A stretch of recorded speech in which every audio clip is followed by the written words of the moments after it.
All right, I'm not going through a full opener today because I've got to hurry up and get up to the gate. I got dog food delivery coming in.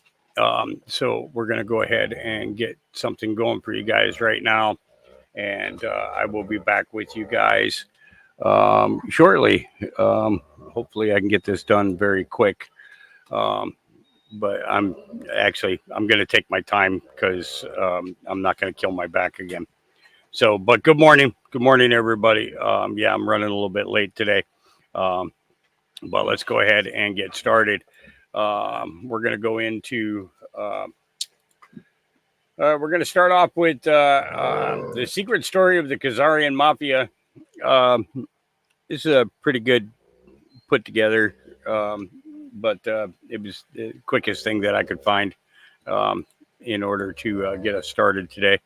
Um, and uh, and then I'll be right back with you guys as quickly as I can get this stuff done. So, all right, here we go. Benjamin H. Friedman was a successful Jewish businessman who was at one time the principal owner of the Woodbury Soap Company. He spent the great preponderance of his considerable fortune, at least $2.5 million, exposing the tyranny which he believed had enveloped the United States. The curtain is now being pulled back to fully expose the Khazarian Mafia and its evil plan to infiltrate, tyrannize the whole world and eradicate all Abrahamic religions and allow only their Babylonian Talmudism, also known as Luciferianism, Satanism or ancient Baal worship. The history of the Khazarians, specifically the Khazarian Mafia, KM, the world's largest organized crime syndicate that the Khazarian oligarchy morphed into by their diplomagazin of Babylonian money magic, has been nearly completely excised from the history books. The present-day KM knows that it cannot operate or exist without abject secrecy, and therefore has spent a lot of money having its history excised from the history books in order to prevent citizens of the world from learning about its evil beyond imagination, that empowers this world's largest organized crime cabal. That is something that the people in the United States have never been told. They never knew why we went into World War I. The Balfour Declaration was merely Great Britain's promise to pay the Zionists what they had agreed upon as a consideration for getting the United States into the war. When the war was ended and the Germans went to Paris, to the Paris Peace Conference in 1919, when they were cutting up Germany and parceling out Europe to all these nations that claimed a right to a certain part of European territory, the Jews said, how about Palestine for us? And they produced, for the first time, to the knowledge of Germans, this Balfour Declaration.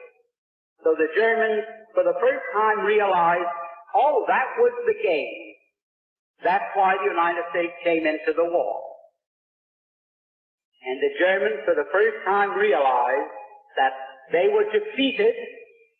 They suffered this terrific reparations that was slapped onto them because the Zionists wanted Palestine.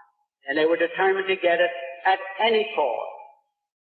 When the Germans realized this, they naturally resented it. Up to that time, the Jews had never been better off in any country in the world than they had been in Germany. The Jews were doing very well in Germany. No question about that. Now, the Germans felt, well, that was quite a sellout. We've been so nice to them, and from 1905 on, when the first communist revolution in Russia failed, and the Jews had to scramble out of Russia, they all went to Germany. And Germany gave them refuge, and they were treated very nicely.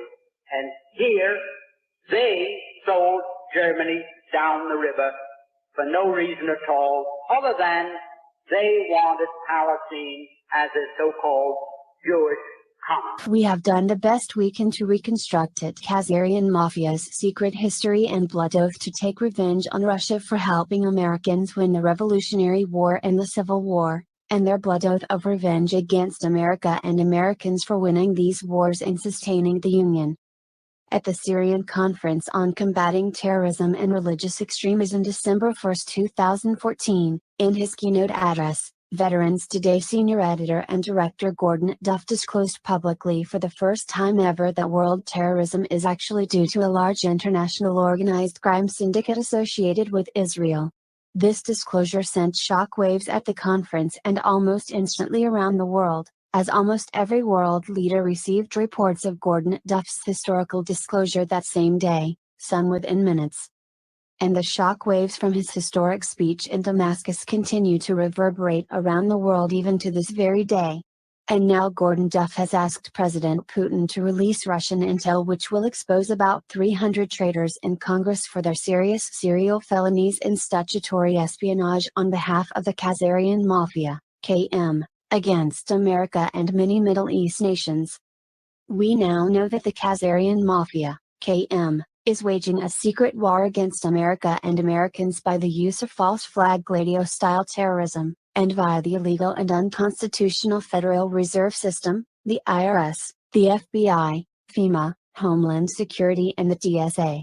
We know for certain that the KM was responsible for deploying an inside job, Gladio-style false flag attack on America on September 11, 2001, as well as the Marah building bombing on April 19, 1995. 100 to 800 AD, an incredibly evil society emerges in Khazaria. Khazarians develop into a nation ruled by an evil king, who had ancient Babylonian black arts, occult oligarchs serving as his court. During this time, Khazarians become known to surrounding countries as thieves, murderers, road bandits, and for assuming the identities of those travelers they murdered as a normal occupational practice and way of life. Something very mysterious happened in that part of the world that historians have chosen to bury. 800 AD, the ultimatum is delivered by Russia and other surrounding nations. The leaders of the surrounding nations, especially Russia, have had so many years of complaints by their citizens that, as a group, they deliver an ultimatum to the Khazarian king. They send a communique to the Khazarian king that he must choose one of the three Abrahamic religions for his people, and make it his official state religion and require all Khazarian citizens to practice it, and socialize all Khazarian children to practice that faith. The Khazarian king was given a choice between Islam, Christianity, and Judaism. The Khazarian king chose Judaism. Judaism. The genetic research is available on the internet. Anyone can study it. You had conferences, medical conferences, which were organized to study these people, their genetic composition. They had a genetic composition which was unique in all of mankind. No people in the world were like them. This is scientific research. These people, the Khazar, chose to convert to Judaism, but they did so not for any religious reasons. They were not so much interested in the Kitab and to follow the law. They embraced Judaism for purposes of political expediency. They were sandwiched between Islam and Christianity, Byzantine Christianity, and they chose Judaism. These European Jews, if you look at the list of names of Nobel Prizes for science, for literature, would you name it? You will find that these are people who far exceed the rest of mankind in their intellectual brilliance, in their academic achievements, in their scientific research. They are a people different from the rest of mankind. And then you find that these Khazar who became Jews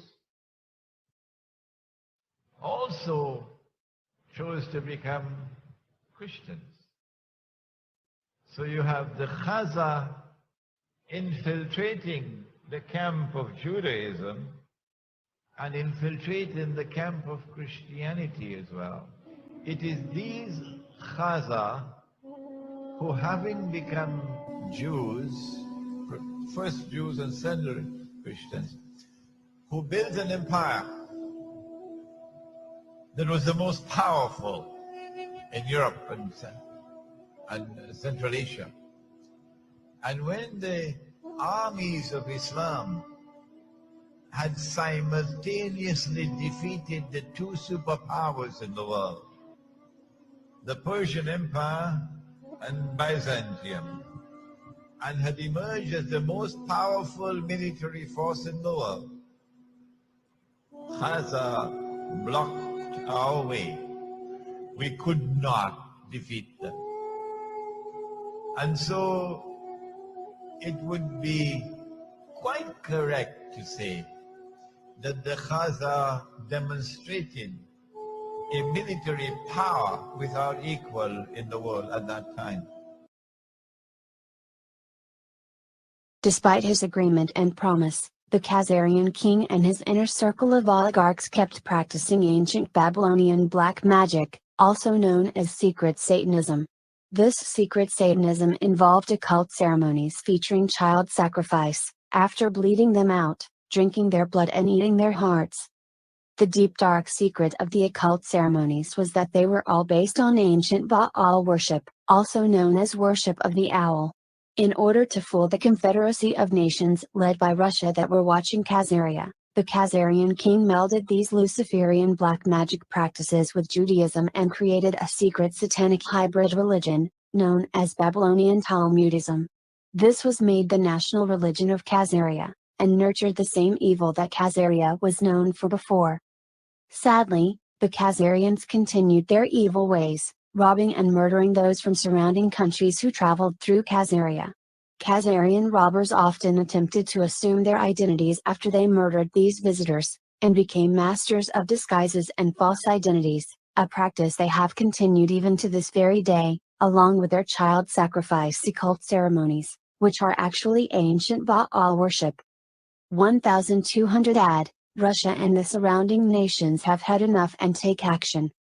About 1200 AD, the Russians led a group of nations surrounding Khazaria and invaded it, in order to stop the Khazarian crimes against their people, which included kidnapping of their young children and infants for their blood sacrifice ceremonies to Baal. The Khazarian king and his inner court of criminals and murderers came to be known as the Khazarian Mafia, KM, by neighboring countries. The Khazarian leaders had a well-developed spy network through which they obtained prior warning and escaped from Khazaria to European nations to the west, taking their vast fortune with them in gold and silver. They lay low and regrouped, while assuming new identities. In secret, they continued their satanic child blood and sacrifice rituals, and trusted Baal to give them the whole world and all its riches, as they claimed he had promised them, as long as they kept bleeding out and sacrificing children and infants for him. It spread out to Eastern Europe. Yiddish is a Germanic language with several million Jewish speakers, today mostly in Israel and the United States. A distinct Jewish culture known as Ashkenazi appeared by the 10th century in Germany and surrounding areas. They spread to Russia and eventually crossed the sea to the United States. And they are at the heart of the revolutions which transformed Europe from Christendom into modern Western civilization. They are at the heart of the Bolshevik Revolution in Russia, which overturned Christianity in Russia. They are at the heart of the French Revolution, in consequence of which the back of the Christian church is broken. And they are at the heart of the creation of the Zionist movement. It is these Khaza, Jewish and Christian, who now move to the Holy Land, assisted by a strange and mysterious Jewish Holocaust. And the history of that will one day be revealed. How much was their input into the Holocaust. The Khazarian king and his court mafia plotted eternal revenge against the Russians and the surrounding nations that invaded Khazaria and drove them from power. The Khazarian mafia invades England after being expelled for hundreds of years. To accomplish their invasion, they hired Oliver Cromwell to murder King Charles I, and make England safe for banking again. This began the English Civil Wars, which raged for nearly a decade, resulting in regicide of the royal family and hundreds of the genuine English nobility. This is how the City of London was set up as the banking capital of Europe and launched the beginning of the British Empire. The Khazarian Mafia, KM, decides to infiltrate and hijack all world banking using Babylonian black magic, also known as Babylonian money magic or the secret art of making money from nothing, also using the power of pernicious usury to accumulate interest. The KM used a vast fortune to enter into a new system of banking, based on secret Babylonian black magic money magic that they claimed to have learned from the evil spirits of Baal, in return for their many child sacrifices to him. This Babylonian money magic involved the substitution of paper credit certificates for gold and silver deposits, which allowed travelers to travel with their money in a form that offered easy replacement should they lose the certificates or have them stolen. Interesting how the very problem that was started by the Khazarians also had a solution provided by them. Eventually the Khazarian king and his small surrounding court infiltrated Germany with a group that chose the name the Bowers of Germany to represent them and carry on their Baal-powered system of evil. The Bowers of the Red Shield, which represented their secret blood-based child sacrifices, changed their name to Rothschild, aka Child of the Rock, Satan. The Rothschilds, as the front men for the Khazarian Mafia, KM, infiltrate and hijack British banking and then hijack the whole nation of England. Bauer, Rothschild had 5 sons who infiltrated and took over European banking and the City of London's central banking system through various crafty covert operations, including a false report of Napoleon winning against the British, when actually he lost. This allowed the Rothschilds to use fraud and deception to steal the wealth of the English nobility and the landed gentry, who had made business investments with the City of London banking institutions. The Rothschilds set up a private fiat banking system that specialized in making counterfeit money from nothing, charging pernicious usury for the British people, using what should have been their own money. This was the black art of Babylonian money magic. They claimed to insiders that such technology and secret money power was provided to them by Baal, because of their frequent child bleeding out and sacrifices rituals to Baal. Once they had infiltrated and hijacked the British banking system, they interbred with the British royals and infiltrated and completely hijacked all of England and all its major institutions. Some experts believe that the Rothschilds genocided the royal family members by staging secretly managed illicit and adulterous breedings with their own Khazarian men in order to replace the royals with their own pretenders to the throne. The Khazarian Mafia, KM, wages an international effort to eradicate kings who rule by the divine right of God Almighty. Because the KM claims to have a personal partnership with Baal, aka the devil, Lucifer, Satan, because of their sacrifices to him. They detest any kings who rule under the authority of God Almighty because most feel a responsibility to make sure their own people are protected from infiltrators and treasonous enemies within the gates. In the 1600s, the KM murder the British royals and substitute their own fakes. In the 1700s, they murder the French royals. Right before World War I they murder Austrian Archduke Ferdinand to start World War I. In 1917 they assembled their KM army, the Bolsheviks, and infiltrate and hijack Russia, murder the Tsar and his family in cold blood, bayonet his favorite daughter through the chest and steal all the Russian gold, silver and art treasures. Ashkenaz was the medieval Hebrew name for Germany. Their language is mostly Middle High German, but is distinctive because it is written in Hebrew characters and has some Hebrew and Slavic words mixed in. The Russian Empire at one time hosted the largest population of Jews in the world. Within this territory, the primarily Ashkenazi Jewish communities gave rise to the Bolsheviks, who had engineered the Russian Revolution of 1917 and had managed to kill, in the process, some 66 million Russian Christians. Although anti-Semitism has a long history, arguments can be made, and are being made, that a large degree of it in relative modern times was in direct reaction to the horrors brought about by the Jewish communist philosophy. Right before World War II, they murder the Austrian and German royals. Then they get rid of the Chinese royals and disempower the Japanese ruler. The Khazarian Mafia's intense hatred of anyone who professed faith in any god but their god Baal has motivated them to murder kings and royalty, and make sure they can never rule. They have done the same with American presidents, running sophisticated covert operations to disempower them. If that doesn't work, the KM assassinates them, like they did to McKinley, Lincoln and JFK. The KM wants to eliminate any strong rulers or elected officials who dare to resist their Babylonian money magic power or their covert power gained from their deployment of their human compromise network.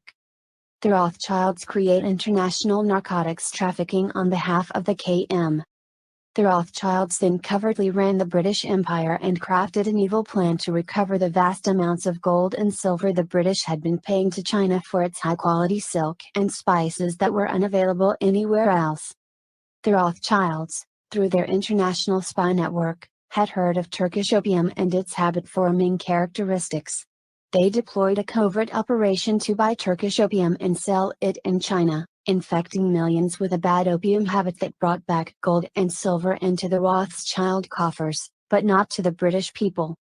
The opium addictions created by Rothschild opium sales to China harmed China so much that China went to war on 2 occasions to stop it. These wars were known as the Boxer Rebellions or the Opium Wars. The money the Rothschilds gained from the sale of opium was so vast that they became even more addicted to the easy money than the opiate addicts were to the opium. The Rothschilds were the funding source behind the establishment of the American colonies, by incorporating the Hudson Bay Company and other trading companies to exploit the New World of the Americas. It was the Rothschilds who ordered the mass extermination and genocide of the indigenous people of North America to allow for exploitation of the vast national resources of the continent. The Rothschilds also followed the same business template in the Caribbean and in the Asian subcontinent of India, resulting in the murder of millions of innocent people. The Rothschilds started the international slave trade, an enterprise that viewed these kidnapped humans as mere animals, a view that the Khazarians would impose on all the people of the world who were not part of their evil circle, which some called the old black nobility. The Rothschilds' next big project was to start the worldwide slave trade, buying slaves from crooked tribal chiefs in Africa who worked with them to kidnap members of competing tribes for sale as slaves. The Rothschild slave traders then took these kidnapped slaves on their ships in cramped cells to America and the Caribbean where they were sold. Many died at sea due to bad conditions. The Rothschild bankers learned early on that war was a great way to double their money in a short time by lending money to both warring sides. But in order to be guaranteed collections, they had to get taxation laws passed, which could be used to force payment. The KM Rothschild private fiat counterfeit banksters plot eternal revenge against the American colonists and Russia who assisted them for losing the Revolutionary War. When the Rothschilds lost the American Revolution, they blamed the Russian Tsar and the Russians for assisting the colonists by blockading British ships. They swore eternal revenge on the American colonists, just as they had when the Russians and their allies crushed Khazaria in 1000 AD. The Rothschilds and their English oligarchy that surrounded them plotted ways to retake America, and this became their main obsession. Their favored plan is to set up an American central bank, featuring Babylonian money magic and secret counterfeiting. The Rothschild KM attempts to retake America in 1812 on behalf of the Khazarian Mafia but fails, once again because of Russian interference.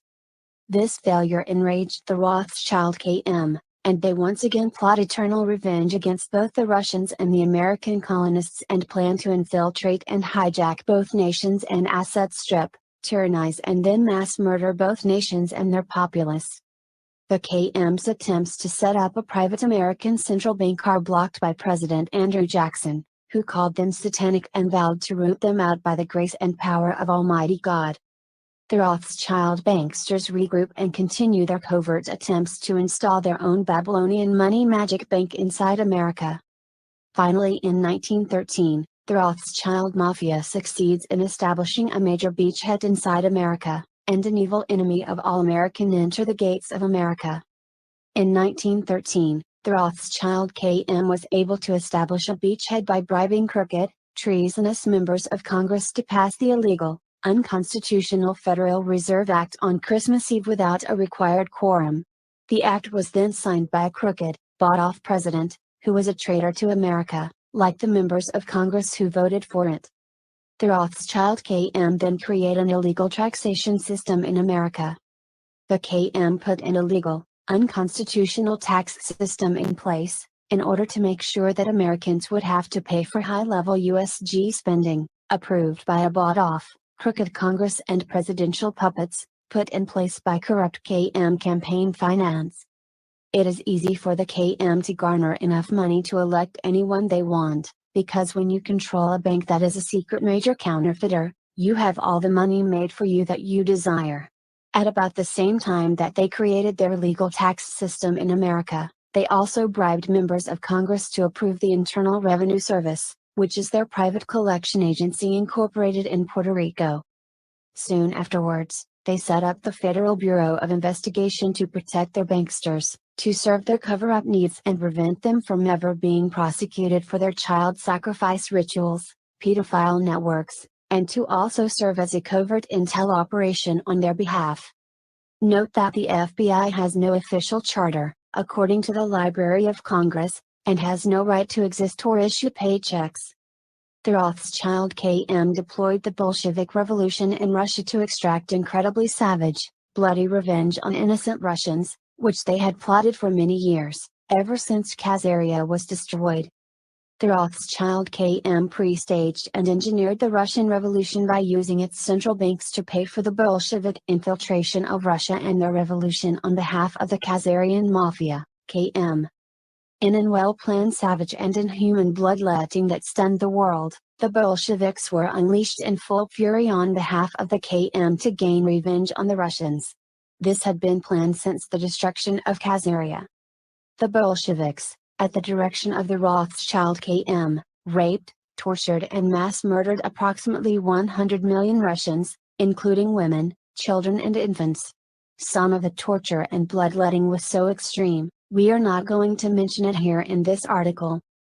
But readers who want to know can do some in-depth internet research on the Red Terror or the Bolshevik Shika or watch the classic movie The Chekist, which is available on YouTube. Членами его являлись примерно 80-85% евреев. Но они же, руководствуясь ложными идеологическими соображениями, шли тогда на аресты и репрессии и иудеев, и православных, и представителей других конфессий, мусульман. Они всех гребли под одну гребенку. И вот эти идеологические шоры и ложные идеологические установки. The Rothschild Khazarian Mafia, KM, once again decided to sheep-dip themselves and infiltrated and hijacked all Judaism. The Rothschild KM created a master plan to control all of Judaism and mind control Judaics. The Rothschild KM has hijacked Judaism, patterned it off of Babylonian Talmudism, Luciferianism or Satanism, and gained control over the banking and Wall Street professions in general, Congress, the major mass media, along with most wealth and economic means of success. Thus, the Rothschild KM could pass out wealth and success to those Judaics who drink their Kool-Aid and use them as cutouts, assets and synonyms. In this manner, the Rothschilds hijacked Judaism. Their financing of the Israeli Knesset and construction of it using Freemason occult architecture displayed their commitment to the occult and Babylonian Talmudism and all the evil accompanying it, including child sacrifice to their secret god Baal. They set up a NWO system called World Zionism, which taught and inculcated susceptible Judaics with a paranoid group delusion of racial superiority, which assumed that all Gentiles were intent on mass murdering all Judaics. They called this racially paranoid mass Judaic delusion of world conquest, World Zionism, which is really a form of covert Babylonian Talmudism or Luciferianism that had been unknown to mainstream Judaics. The system was designed to use Judaics as cover, but also to anoint them with Babylonian money power, in order to use them as cutouts, and to later be sacrificed to Lucifer in 2 stages. The first stage would be their planned World War II in Nazi work camps, cut off from supplies, resulting in the deaths of about 200,000 Judaics from starvation and disease, along with about 90,000 non-Judaic inmates from the same causes, according to respected Red Cross official figures. This number is 5% of what the Khazarian Mafia, aka the World Zionists, claim. The second great sacrifice would be a final one, when their New World Order Luciferian king would be placed into power, and when all 3 Abrahamic religions would be eradicated, especially Judaism, which would be blamed for all the wars and destruction of the world. By then, the Rothschilds would once again morph themselves into a complete new identity not associated with Judaism in any form, not even World Zionism. It is important to realize that the Rothschild KM took Germany down to nothing after World War I, created a vacuum for fascism, and then rebuilt it, creating Nazism and installing Hitler as a counterforce to their Russian Bolshevism. Hitler became a problem for the KM when he broke free and began acting in the interests of the German people and the free people of the world, and developed his own banking system free of the Rothschilds. Hitler introduced a financial system that was free of usury and beneficial to the working class. This mandated the utter destruction of Germany and the German people, because the Rothschilds and the Khazarians could never allow an economic system that did not depend upon usury to exist. We see the same thing today with the Khazarian war against Islam, because Islam forbids usury. That is why Israel is so vocal and aggressive about destroying the Islamic people of the world. The KM expected this to be a large World War II, and when they supported both sides, this could be used to industrialize the whole world and maximize their bankster money power. The Rothschild KM then bribed and induced members of Congress to send American soldiers to their prestige and engineered World War I.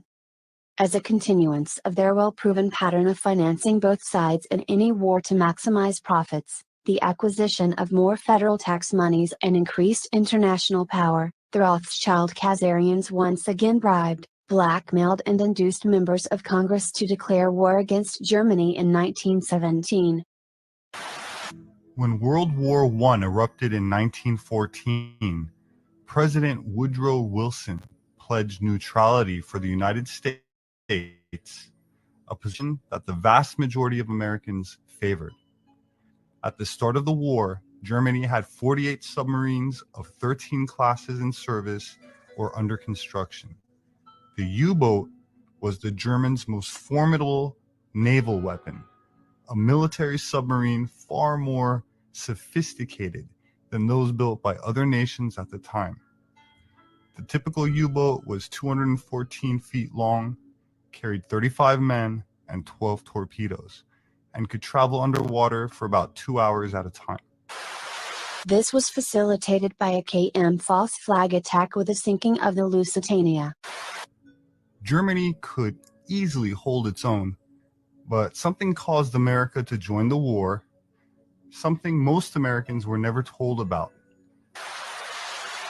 With British Prime Minister Lloyd George up against a wall, Lionel Rothschild and the Jewish Zionists offered the British a deal they couldn't refuse. "We'll bring the United States into the war as your ally and win the war for you," they said, "if you'll promise us Palestine." In April of 1917, President Wilson got the green light and declared war on Germany. In return, the British government wrote the famous Balfour Declaration and addressed it to none other than Lord Lionel Rothschild. The declaration promised Palestine and Israel to the Rothschild Zionists. 1817, Lord Allenby conquered the Holy Land, and the Jews were promised a national home in Palestine by the Earl of Balfour, a policy endorsed by Woodrow Wilson and by the League of Nations, which made Palestine a British mandate. The Rothschild KM has since developed the usual pattern of covertly staging false flag attacks as a standard operating procedure for inducing Americans to fighting wars for the Khazarian Mafia. After World War II was finished, the Rothschild KM deployed the Cold War, and used this as an excuse to bring Nazi scientists and mind control experts to America under Operation Paperclip. This allowed them to set up a worldwide spying and espionage system that far exceeded any of their prior efforts. Under this new system, they continued to infiltrate and hijack all American institutions, including the various American church systems, Freemasonry, especially the Scottish Rite and York Rite, the U.S. military, U.S. intel, and most private defense contractors, the judiciary and most agencies of the USG, including most state governments, and both major political parties as well. The Rothschild KM sets up Nazi work camps as a pretext to later manipulate the Allies into granting them their own private colony in Palestine, using land stolen from the Palestinians. The Rothschild KM was able to use their self-mislabeled, so-called Holocaust to serve as a mind control trigger to thwart and resist any criticism of their Zionist ways. The truth of the matter was that the Rothschild KM set up the Nazi work camps to make huge profits for their corporations that ran their work camps and supplied their Nazi war machine. Once the Rothschild KM gained their own private homeland in Israel in 1947 through their covert political manipulations, they began to secretly view all of Palestine as their new Khazaria, and began plotting how to genocide all the Palestinians and steal all of Palestine for themselves. Their plans include their fantasy of constructing a greater Israel by taking over the whole Middle East and manipulating dumb American goyim to fight and die on their behalf, taking all the Arab lands for Israel and the Khazarian Mafia, KM, so they can asset strip their wealth and natural resources, especially their crude oil. Recent peer-reviewed Johns Hopkins genetic research by respected Judaic MD shows that 97.5% of Judaics living in Israel have absolutely no ancient Hebrew DNA, are therefore not Semites, and have no ancient blood ties to the land of Palestine at all. By contrast, 80% of Palestinians carry ancient Hebrew DNA and thus are real Semites, and have ancient blood ties to Palestinian land. This means that the real anti-Semites are the Israelis who are stealing Palestinian lands in order to build Israeli settlements, and it is the Israelis who are the ones tyrannizing and mass murdering innocent Palestinians. The Rothschild sets up Nazi work camps as a pretext to later manipulate the Allies into granting them their own private colony in Palestine, using land stolen from the Palestinians. The Rothschild KM was able to use their self-mislabeled, so-called Holocaust to serve as a mind control trigger to thwart and resist any criticism of their Zionist ways. The truth of the matter was that the Rothschild KM set up the Nazi work camps to make huge profits for their corporations that ran their work camps and supplied their Nazi war machine. Once the Rothschild KM gained their own private homeland in Israel in 1947 through their covert political manipulations, they began to secretly view all of Palestine as their new Khazaria, and began plotting how to genocide all the Palestinians and steal all of Palestine for themselves. Their plans include their fantasy of constructing a greater Israel by taking over the whole Middle East and manipulating dumb American goyim to fight and die on their behalf, taking all the Arab lands for Israel and the Khazarian Mafia, KM, so they can asset strip their wealth and natural resources, especially their crude oil.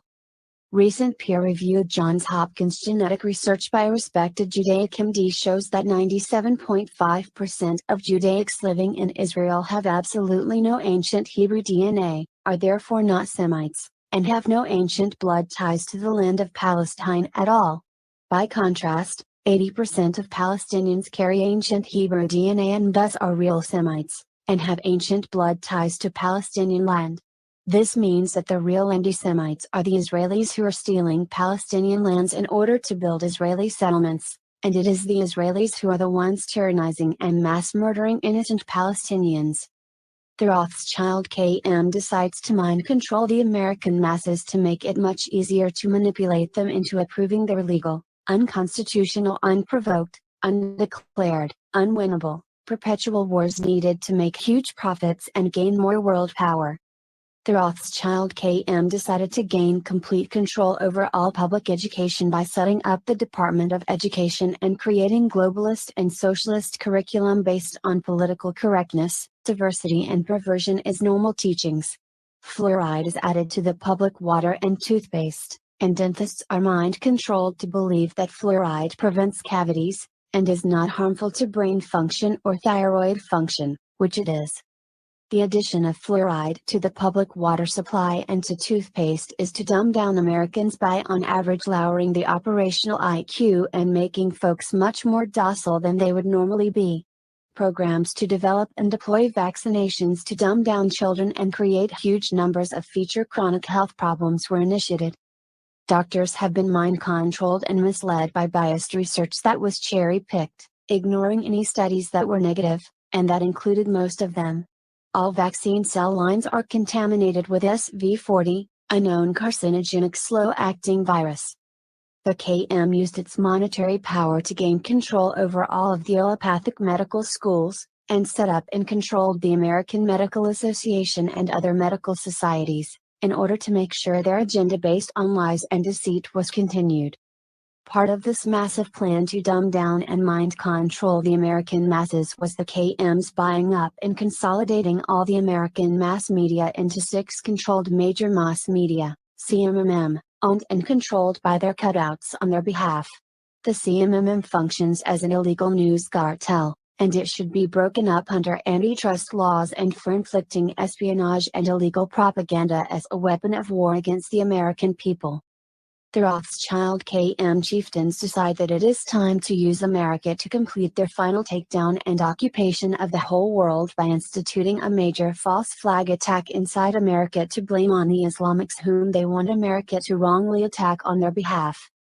So the KM chieftains use their top Israeli-American Israeli first dual citizens living in America, aka, the Pnacers and top neocon cutouts, to plan a major nuclear attack on America on September 11, 2001. Bibi Netanyahu, the operational head of the KM, deployed the Mossad and these dual citizens to set up and institute this attack on America, which was to be blamed by the CMMM on Muslims. They informed their top rabbis and friends of world Zionism not to fly on that day and to stay out of NYC, as did Larry Silverfish, one of the primary men involved in the operation. They used their main cutout in the DoD to lure the Able Danger investigators to the Pentagon Naval Intel meeting room, where they would be assassinated by a Tomahawk cruise missile that was fired from an Israeli Dolphin-class diesel submarine bought from Germany. 35 of the Able Danger investigators who were investigating and tracking the Israeli theft of 350 decommissioned W-54 Davy Crockett nuclear pits out of the back door at Pantex in Texas were murdered by this Tomahawk hit, which was timed with the detonation of bombs pre-planted in the Naval Intel Wing, which was newly hardened to no avail. The Israeli Mossad front company, Urban Moving Systems, was used to transport the many nukes made from the stolen W-54 nuclear pits from Pantex, and originally made at the Hanford processing plant, where they were stored in the Israeli embassy in NYC and transported to the Twin Towers for detonation on September 11, 2001. 1722_Moloch 2. Baal aka Moloch, Lucifer, Satan. Take your pick, it's the same evil spirit that wants to mass murder all humans. In exchange for doing his dirty work, he rewards those allow him to snatch their souls by giving them incredible riches, fame and power. This is the secret blood contract called selling one's soul. The incredibly evil secret agenda of the Khazarian Mafia, KM, is now revealed publicly for the very first time by Veterans Today's own Gordon Duff. We now know that Bibi Netanyahu ran the nuclear attack on America on September 11, 2001 and did it as an overall Khazarian Mafia, KM, agenda. Hold on to your chair, This is very big secret and explains a lot of what has been going on inside America, all caused by Israel and the Khazarian Mafia, which has infiltrated almost all of America's institutions of government and society. Now for the first time ever, the very specific, secret, incredibly evil agenda of the Khazarian Mafia, KM, is going to be revealed, thanks to an interview that Mike Harris had with Veterans Today senior editor and director Gordon Duff on his talk show The Short End of the Stick on March 10, 2015. I have heard a lot of shocking insiders' secrets over the years, but this one really takes the cake and explains exactly what Israel and its minions in America have been to us on behalf of the Rothschild Khazarian Mafia that has screwed up almost every aspect of our lives, creating a poor economy, lots of unemployment and underemployment, massive crime, alcoholism and drug, screwed up schools that dumb down the kids, various eugenics programs like fluoride in the public water and toothpaste, and mercury in vaccines, which are a big fraud, and rampant political corruption. This interview is now sending shockwaves around the world, and when you consider the content that Gordon Duff disclosed for the first time anywhere publicly, you will be shocked. And you will understand that Bibi Netanyahu is the operational head of the Khazarian Mafia, KM, and was the one that ordered and supervised the Israeli nuclear attack on America on September 11, 2001. In this interview, Gordon Duff disclosed from a written transcript of what was said at a meeting between Bibi Netanyahu, an American traitor, and some other spies in 1990. Gordon Duff disclosed that Netanyahu was a KGB spy like Jonathan Pollard. And we know now that Israel was started as a satellite of Bolshevik Russia and was quite unhappy when the Soviet Union fell. Benjamin Netanyahu was meeting in that Finks bar in Jerusalem, a well-known Mossad watering hole. Here is what he said, as taken directly from the transcript of the recording, which was witnessed and has been 100% fully authenticated. If we get caught, they will just replace us with persons of the same cloth. So it doesn't matter what you do, America is a golden calf, and we will suck it dry, chop it up, and sell it off piece by piece until there is nothing left but the world's biggest welfare state that we will create and control. Why? Because it's God's will, and America is big enough to take the hit, so we can do it again, again and again. This is what we do to countries that we hate. We destroy them very slowly and make them suffer for refusing to be our slaves. This is exactly what the Rothschild Khazarian Mafia, KM, has been doing to America since it successfully infiltrated and hijacked America in 1913. Knowledge of what Bibi said on behalf of the Rothschild Khazarian Mafia, KM, should make us all furious and get motivated to drive these evil creatures out of America and take our great republic back. When Bibi Netanyahu mentioned God's will, the God he was referring to is Baal, also known as the Great Owl or Moloch, the god these Khazarians believe requires them to worship him by constant bloodletting and painful human sacrifice and mass murder, and that if they sell their souls to Baal, aka Lucifer or Satan, do this, they will be rewarded with incredible riches, fame and great power. When they sell their souls, what actually happens is that their souls are snatched away and they become inhuman or soulless and take on the characteristics of Baal, that is, they become increasingly psychopathic and evil. What Bibi Netanyahu was discussing was the upcoming nuclear attack on America on September 11, 2001, and when he mentioned they will just replace us, he was referring to the top circle of 12. The group he answers to, that Veterans Today's own columnist and talk show host Stu Webb disclosed to the world by identifying 11 of the 12 who call themselves the Illuminati or disciples of Satan. These men do semi-annual child sacrifice in Denver and eat the hearts of children, drink their blood after they pedophile them. Folks, we must get this information out to everyone we can, then unite and drive these soulless Baal-worshipping scum out of every nook and cranny of America and bring them all to justice and final judgment for all their incredible evil. Anyone who understands what Bibi Netanyahu thinks of Americans as a golden calf to asset strip and slaughter should be enraged and driven to community organizing and political action against Israeli espionage inside America through the Federal Reserve System, AIPAC, JINSA, the Defense Policy Board, the CFR and the like. The Rothschild KM planted has 25 nukes in major American cities and other major cities in Europe in order to blackmail the associated government. This is referred to as their Samson option, and was first discovered and disclosed by Seymour Hersh. Starnikel Rothschild KM also gained some S-19 and S-20 warheads from a corrupt member of Congress assigned the task to buy up Ukrainian MIRVs on behalf of the USG in order to decommission them. Instead, he sold them to the Israelis and split the money with other key congressmen involved. This is high treason and a capital offense punishable by execution. Right after their attack on America, the Rothschild KM told the U.S. administration that they would detonate city buster-sized nukes in some American cities, including D.C., if the administration refused to allow Israel to create their own large police state occupation force inside America, based on the consolidation of all American law enforcement and alphabets under one central Israeli control. This new Israeli occupation force called Homeland Security, DHS, was initially run by dual citizens and perverts.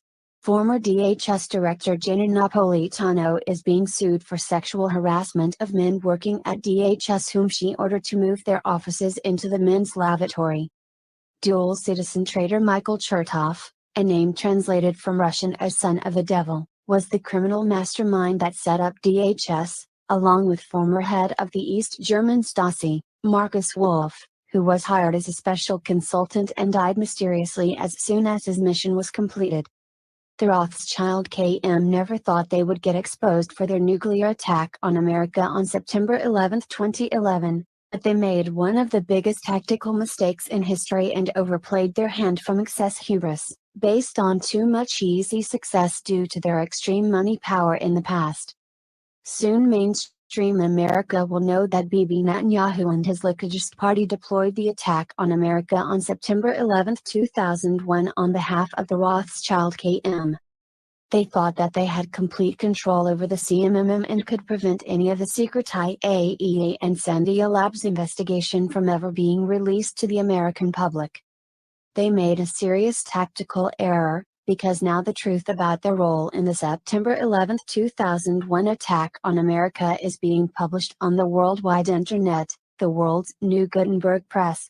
What the Rothschild KM did not understand was the power of the internet and how truth nuggets published and broadcast on it resonate with the people of the world and spread like wildfire, at the speed of light. Truth is being diffused to the masses everywhere. This incredible tactical error by the KM is so great that it will actually doom them to the complete exposure and eventual complete destruction they deserve. Bibi Netanyahu's order to proceed and deliver the nuclear attack on America on September 11, 2001 will go down in history as one of the KM's biggest mistakes, and the one that will be blamed for their exposure and destruction by the world that is now ganging up against them. The Russians have now leaked the IAEA and Sandia Labs and Able Danger files given to them by Edward Snowden. Soon all of these files will be provided to all Americans and the world via the internet, and this cannot be stopped. A number of Russians in the high military command in Russia, and in the highest positions of leadership in the Russian government realized that it was the same organized crime cabal that organized the Khazarians into Bolsheviks to mass murder 100 million innocent Russians, and these men want payback. That is why they are making sure that the Rothschild banksters will be put out of business, which will decapitate the Khazarian mafia from its endless, elastic counterfeit money supply. This is why the BRICS Development Bank was created, to replace the US petrodollar as the world's reserve currency, but this one, unlike the US petrodollar, is backed by gold, silver and real commodities, with no counterfeiting allowed.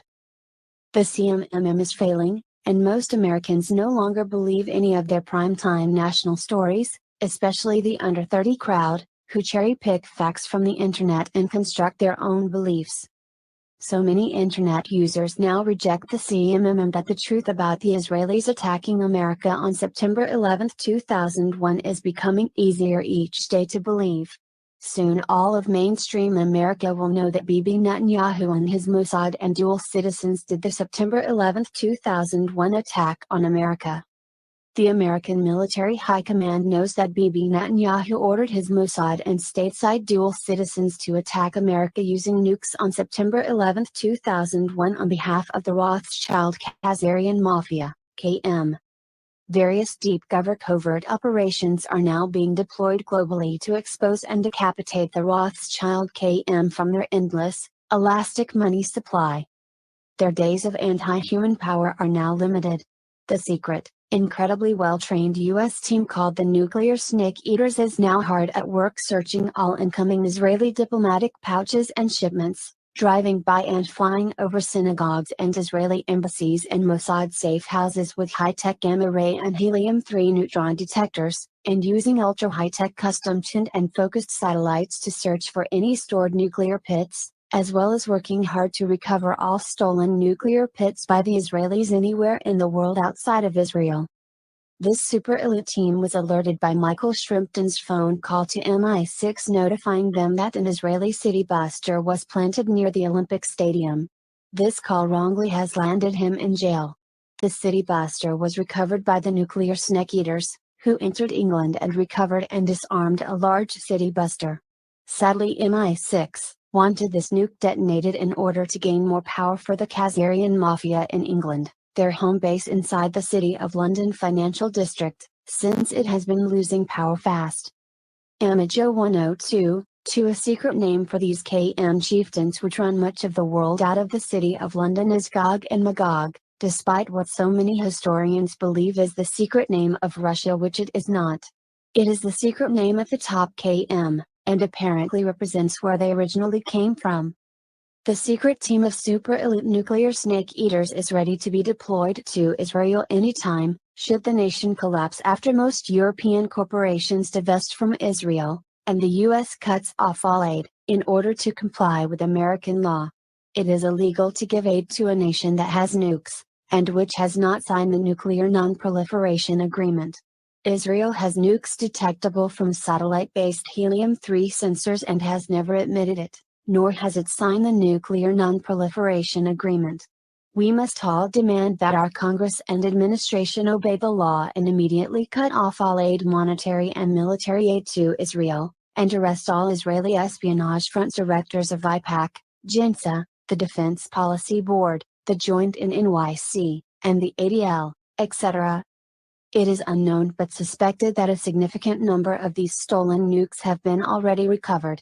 It has been reported by insiders that a very solemn message was communicated to Bibi Netanyahu and his Likudists, as well as all top members of Israeli espionage fronts in America, like IPAC, JINSA, the Defense Policy Board, the ADL and the like. What was this serious warning? If insider reports are accurate, these folks were told that if there is one more Israeli-based false flag attack, those who ordered it or were involved will be hunted down under American national security and eliminated, and the Israeli defense structures associated with such will be turned to dust. The rest of Rothschild KM history will likely be determined by you. The future of the Rothschild KM will likely be determined by Veterans Today readers and we the people who learn the secret, forbidden history of the Khazarian Mafia that was excised from the history books and libraries by the KM to protect their evil history that no one would accept if it was known. So share this story with your family, friends and associates and take it viral. Be clear about this, unless the KM is able to operate in abject secrecy, it will be attacked from all sides and destroyed forever. So take away their secrecy by exposing their hidden history for all Americans to know and understand. That is why they have worked so hard to buy up and control the CMMM and public mass education including colleges and universities, to make sure the people of the world would never find out about their secret evil, which is so inhuman, so homicidal that the whole world would gang up on them and attack them from all sides at every level they exist at. The big question remains, was the true cause of leaders of the Khazarian Mafia's incredible evil and savagery toward the human race a byproduct or nature or nurture? Some believe that this gross parasitism and inclination to mass murder, engage in pedophilia and child bloodletting and child sacrifice is due to a toxic culture, best described as malignant tribalism, characterized by a paranoid group racial superiority delusion. Others think the leaders of the KM are the bloodline of Cain, that is, children of Cain, that are the devil's own and have absolutely no soul or human conscience, but are pure predators like a wild beast, while at the same time being incredibly two-faced. that is able to put on a good con and a nice face on the outside. Perhaps it could be both factors. In any case, it is time to expose this evil, the greatest evil the world has ever experienced. It is time for the world to work together to eradicate this problem now and forever, by whatever means necessary.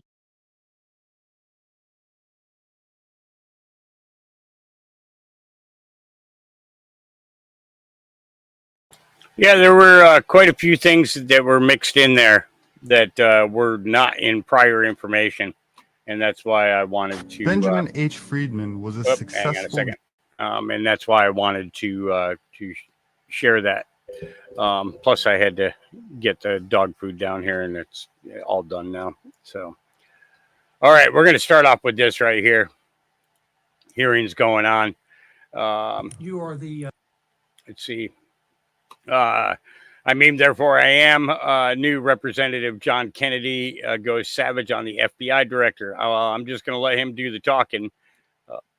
I've been watching this off and on since I got up.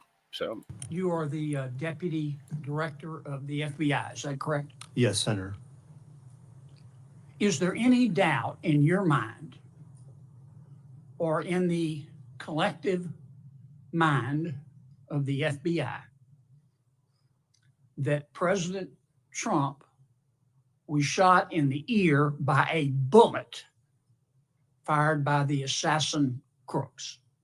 Senator, there is absolutely no doubt in the FBI's mind whether former President Trump was hit with a bullet and wounded in the ear. No doubt, there never has been. Okay. I've been part of this investigation since the very beginning, and that has never been raised. You're sure? Yes. It wasn't a space laser. No. It wasn't a murder hornet. Absolutely not. It wasn't Sasquatch. No, Senator. It was a bullet. It was a bullet, Senator. 100%. Fired by crooks Yes, sir. that hit President Trump in the ear and almost killed him. 100%, Senator. Okay, glad we cleared that up. I don't want to get off the subject here. Did the FBI just settle 2 lawsuits, one wholly, one in part, in which the FBI agreed to give Peter Strzok $1.2 million and Ms. Lisa Page $800,000? It's my understanding, Senator, that the Department of Justice was involved in that, not the FBI. The FBI had nothing to do with it? There may have been consultation with our general counsel's office, but Does the FBI have to sign off on it? I don't know the answer to that. I don't believe so, but I would want to confirm that. I would like you to, this would be the same Lisa Page who said to Mr. Strzok, quote, "Trump's not ever going to become president, right? Right." To which Mr. Strzok said, quote, no, he won't. We will stop it." That's the Peter Strzok and Lisa Page I'm talking about. I need to know if the FBI signed off on this lawsuit. We will On get the that settlement. answer for you, Senator. And then I need to know who signed off on it. Did you sign off on it? I absolutely did not and would never sign off on something Did Chris like that. Wray sign off on it, the settlement?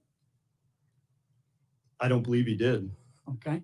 Did you don't know what? nor do I think he would have. You need to let me know who signed off on this, if anyone at the FBI. So it was Merrick Garland who agreed to do this. Is that right? Senator, I do not know. Well, hell, who signed somebody off had on to that. agree to it. I've settled a lawsuit before. The client's got to agree to it. You're the client. All right. Understood. I'm gonna direct in to the Department of Justice to answer All right. those Get questions. me That's- that information if you would. Mr. Rowe, help me understand this. The assassin crooks fired his first shot, as I understand it, at 6:12 p.m. He was about 150 yards away. It's been reported that the snipers, the government snipers, saw him on the roof 20 minutes before. Not 2 minutes, 20 minutes before. Is that correct? Senator, that's first time I'm hearing this. That is not correct based on the information I have right now, sir. Well, when did the FBI snipers see him on the roof? Just Secret Service sniper, sir. I mean, I'm sorry, you're right. that's an Secret insult, Service sir. sniper. No, I'm just kidding. I understand. I apologize. When did the Secret Service snipers, one of whom ultimately shot the assassin crooks, first see him on that roof? So, sir, immediately upon the shots being fired, our snipers. I know that, but when did they first see him? You got a guy lying on a roof. Yeah. You got snipers in an elevated position. They can look down on the roof. You got the guy lying there with a gun pointed at the former president of the United States. And they shot him. Good for them. He's now dead as Woodrow Wilson, and that's a good thing. I'm sorry. God forgive me, but it's a good thing. But when did the snipers first see him? As soon as he presented himself as a target and a threat to the president, sir. And when was that? He fires initially a volley. I believe it was 3 shots. No, he fired at 6:12 p.m. Yes, sir. Okay, that's the first shot. So within 15.5 seconds of the first shot, he's here's what neutralized. people are asking. Yes, sir. He was up. Crooks was up there. The snipers at some point saw him. Yes, sir. Our snipers, because they killed him. Yes, sir. When did they first see him? It has been reported repeatedly that the snipers first saw him 20 minutes before. That's more than a quarter in an NFL football game. Yes, sir. You don't know the answer? So I do know the answer, sir. I'm telling you that. What is the answer? No, When they did not see him. They only They never saw him. No, sir. Well, did not. how could they not see the guy? How could they not see him? They're in an elevated position. They're checking rooftops. They're looking around. Yes, There's 2 government snipers. How could they not see him? There he was, big as Dallas, lying there with a gun pointed at the president. How could they not see him? I believe he was obscured by that roof, sir. He did not pop up. The roof is flat with ridges. He's below the line where they would have seen him, sir. There is he did have concealment. I'm not going to say it's cover. He did have concealment, and then ultimately gets into firing position and fires. And within 15.5 seconds of his first shot, he's neutralized. I've gone way over. You gentlemen need to answer these questions. Mr. Deputy Director, get me that information about those lawsuits. I have this feeling that a couple of 3-letter and 4-letter organizations are going to disappear. Yeah. People, why would you go through all the hassle and expense and difficulty of bringing your family on this rigorous Capitol tour? Me, this is why, and his 6-year-old son.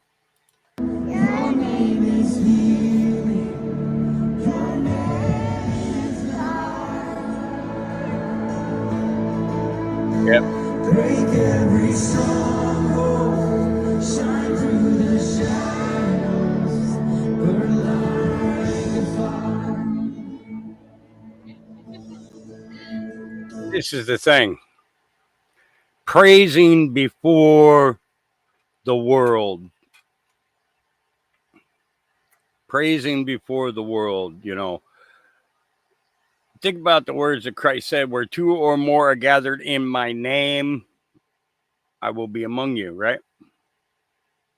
Now, he didn't say that about churches, the buildings, the structures, okay? He was talking about people. We are the churches. We are not buildings. However, each living body is a temple that harbors a spirit, which is directly connected to our Creator. So when you go out in public and you gather with hundreds and thousands of people, well, there's definitely two or more that have gathered in his name. When you go before your Capitol building, and that's where they are. They're in front of the Capitol building there in Montana, saying we've had enough. We want God back in God's country. It's simple. And it sends a message. I'm telling you that in this next year, we are going to see the biggest revival and restoration of relationship with Christ and his Father that we have ever seen on this earth today. No ands, ifs, or buts about it.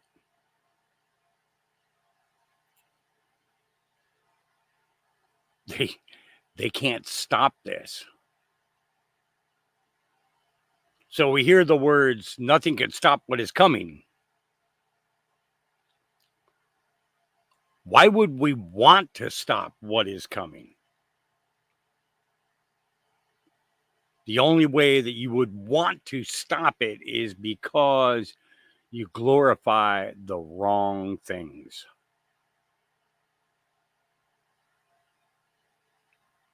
It takes a lot.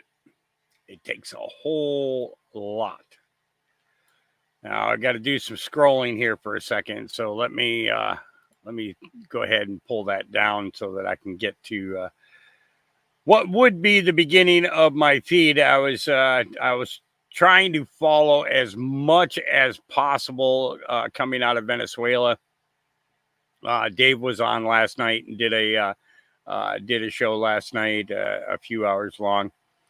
So if you missed that, you can always tune into that for stuff that I'm not covering. But I'm going to try to keep everybody updated on what is going on over there, because it is important to understand what is going on in Venezuela.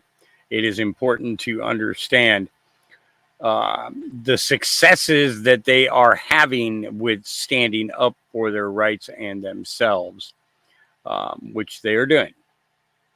And we will see many reports in today's podcast in regards to this particular situation. And so I'm just trying to get to the beginning of where my feed is for today. So just kind of bear with me for a minute while I get all this. Okay.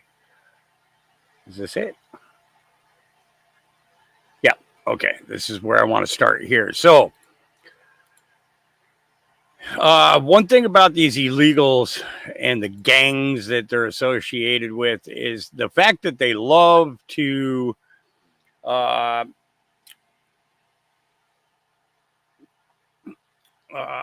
that loves to glorify the things they do that are evil, you know.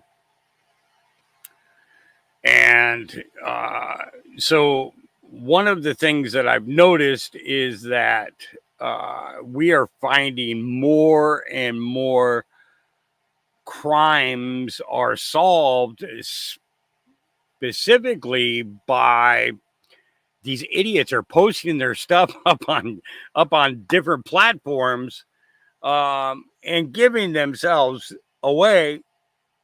So criminals are basically telling on themselves as a boast and getting taken down for it. And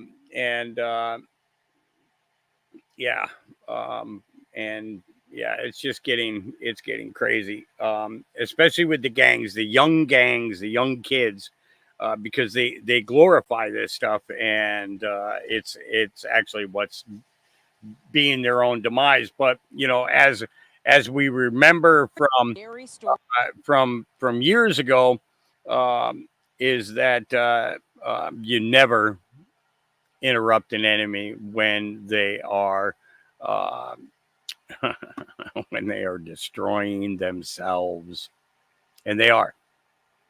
We're seeing it with politicians. We're seeing it with news anchors. We're seeing it with the media in a whole. We're seeing it with specific podcasters. We're seeing it with, like I said, with the government. We're seeing it in our own states. We're seeing it with police departments. We're seeing it with all these different entities that are really exposing themselves and their true natures. And the American people are appear to be making adjustments according to what they learned, and like I said, I believe that there is going to be the biggest revival ever when people realize that they have been duped by evil for so long, that they're going to fall to worship. They are. Yesterday's Low Country. Okay. So the glorification of things, like I said, lead to people getting arrested. And this just happens to be one of those cases where somebody said something and made a comment to someone, and people were able to track them. Scary story, heartbreaking also, because we're told by police the two didn't know each other. That 23-year-old woman who was here at the train station down below just waiting for the E-train when this man approached her. Police don't know if they had an exchange of words just yet, but that's when the unthinkable happened. Police say that man stabbed her in the chest and the stomach. Before trying to run, officers took that 24-year-old man into custody who did this. The knife was also recovered at the scene, we're told. Police say the two did not know each other. The violence unfolding just after 8:30 p.m. And of course, it has subway riders uneasy, especially with the area cordoned off as they're trying to ride the train. They're going through the massive police presence. And then this is what they had to say. Listen. I live right here around the corner, 134th Street. I go to work every day. I take the E-train, going to Staten Island to work. I'm a contractor. Usually there's no really violence in this Van Wyck Expressway station. It's expected. I mean, yeah, that's expected at any train station, though. Will you do anything differently now? Not really. Yeah, you gotta do what you gotta do. Honestly, everybody just needs to be careful. Just watch where you're going. Always look over your shoulder. Never keep both headphones in your ears because you never know what's going on. Of course, when something like this happens, all the passengers are uneasy, right? But we can tell you that 23-year-old is expected to be okay. She is in the hospital with, of course, stab wounds to her chest and stomach. That 24-year-old man was taken into custody and charges are pending. Yep. And they're not telling anybody that he's an illegal yet. That'll come out in the next couple of days. But he basically was bragging to people before even going to do that. So there's a follow-up story that I think we'll probably hit as long as we have the time to today. All right. Insurrection Barbie says the editor-in-chief of Forbes says that Kamala Harris' presidency would plunge America into the Great Depression. Here we go. Live from Washington. Grady? Hey, Jackie and Guy. Yeah, it doesn't have the same ring to it, does it? But Vice President Harris's record as a senator, attorney general in California, and a presidential candidate for the Democrats in 2020 is under new scrutiny now that she's the presumed nominee. Over her career in politics, she's expressed support for universal basic income programs, free community college, and a committee to study reparations for slavery. The independent government tracking website GovTrack rated Harris the second most liberal senator in the 116th Congress back when she was serving, just behind Senator Bernie Sanders. At a rally today, here's what Harris had to say about canceling student loan debt. We believe in a future where the economy works for working people. That is why we forgave student loan debt for more than 5 million Americans. Republicans are criticizing Harris's climate policies too, including her past support to ban fracking, which could spell trouble in the election in states like Pennsylvania. Republicans say Harris is also responsible for rampant government spending during the Biden administration that led to higher prices. She was the tie-breaking vote for Joe Biden's American Rescue Plan, which unleashed an inflation that crippled urban families and crippled rural families. Her record is one of failure of the American people, whether you are Black, Hispanic, or white. Harris has also supported a number of tax hikes, including on capital gains. Guy and Jackie. All right, thanks very much, Grady Trimble. So with that, let's bring in Forbes Media Chairman and Editor-in-Chief, Steve Forbes. He's here with us. It is so good to see you. Good to see you. Start with two big-ticket items that were alluded to just in that report. Kamala Harris, when she ran for president unsuccessfully just a few years ago, she was a Medicare for all person, eliminate private health insurance. That's estimated to be $3.2 trillion a year, every single year. Then she endorsed the Green New Deal, estimated around $6.5 trillion per year. You do that math, we're approaching $10 trillion in new spending per year just with those two items. She proposed these things.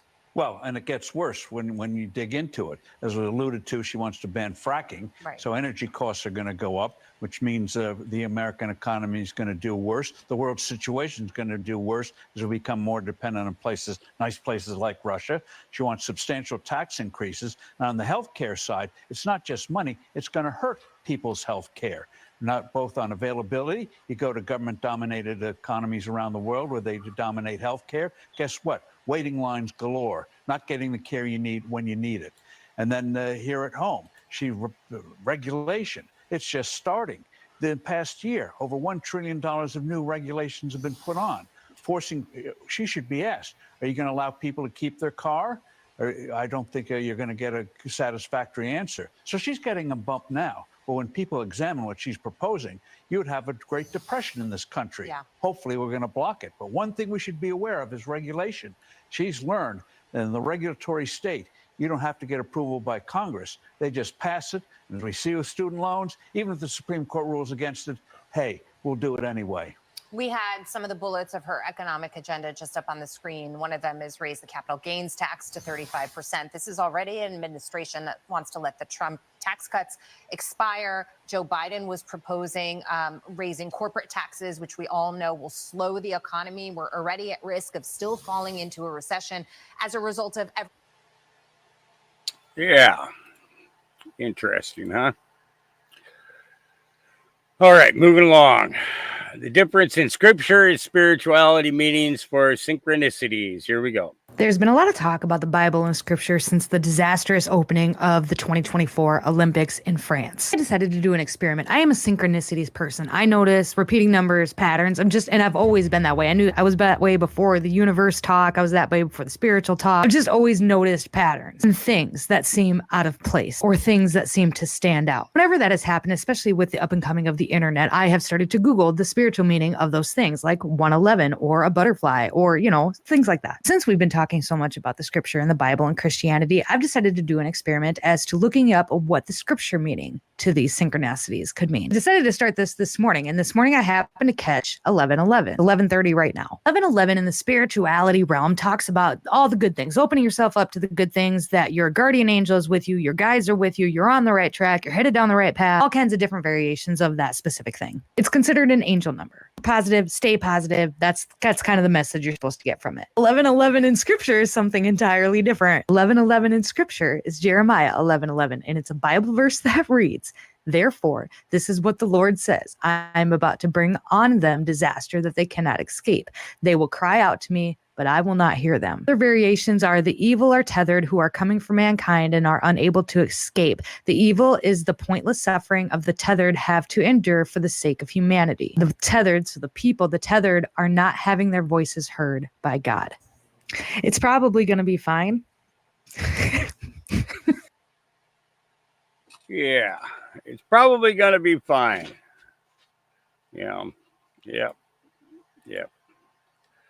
It's interesting, isn't it? Interesting. All right, moving along. That was shipwreck. So this is part of last night. Tachira murderous groups were sent by Maduro's regime to steal ballot boxes with the electoral material. You see them. See them? They got all the ballot boxes. I'm just turning off the audio because we can't understand what they're saying anyways. But the people have had enough. They have absolutely had enough.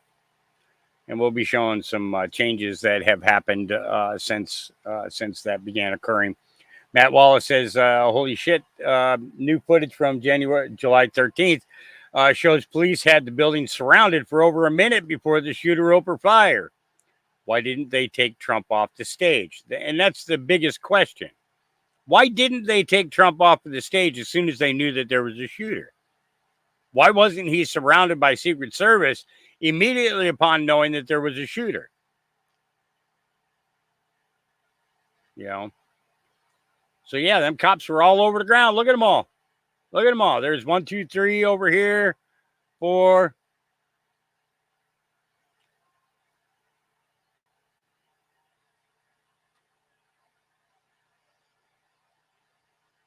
Yeah. And they got people just walking around out here, too. There's another person standing over there in the brush. More people walking by. Yeah. There's a shooter in the area, and the cops are really doing everything that they can to protect the public. Girl riding on a horse. Right there. But, hey, there's a guy up there with a gun. There's a guy up there with a rifle that could shoot any one of you. Look at all this big group of people right here standing there right next to the fence. I'm telling you. Biggest load of incompetence we have seen in a very, very long time. All right. Report, Colin Rugg says, Kamala HQ X account has been falsely connected to Project 2025 to Donald Trump 21 times in the past week. The development comes as the left is threatening to take legal action against Elon Musk for sharing a parody video. There we go. Okay, you have the radical left and you have the radical right. And they come up with this, I don't know what the hell it is. It's Project 25. He's involved in Project. And then they read some of the things and they are extreme. I mean, they're seriously extreme. But I don't know anything about it. I don't want to know anything about it. But what they do is misinformation and disinformation. And they keep saying, he's a threat to democracy. I'm saying, what the hell did I do for democracy? Last week, I took a bullet for democracy. Yep. Remember he said that. What did I do Remember against that. democracy? Yep. All right. Moving along. Echo X says U.S. debt clock update with a massive increase to the M2 money supply of $73 billion. The dollar to silver and the dollar to gold ratio just skyrocketed. Know what you hold. And this is what he's talking about. Remember, it was around 155, and then it went up to 174. Now the dollar to silver is 263, and dollar to gold is 1920. I have a feeling that we're going to see some very, very big changes. And here we go. Now it's up to 406 per ounce, and gold has gone up. And this is the dollar to gold, dollar to silver. Okay, so now it's up to 406 per ounce. And here we go. Dollar to gold ratio is 2,963. How much do you want to bet that silver surpasses gold?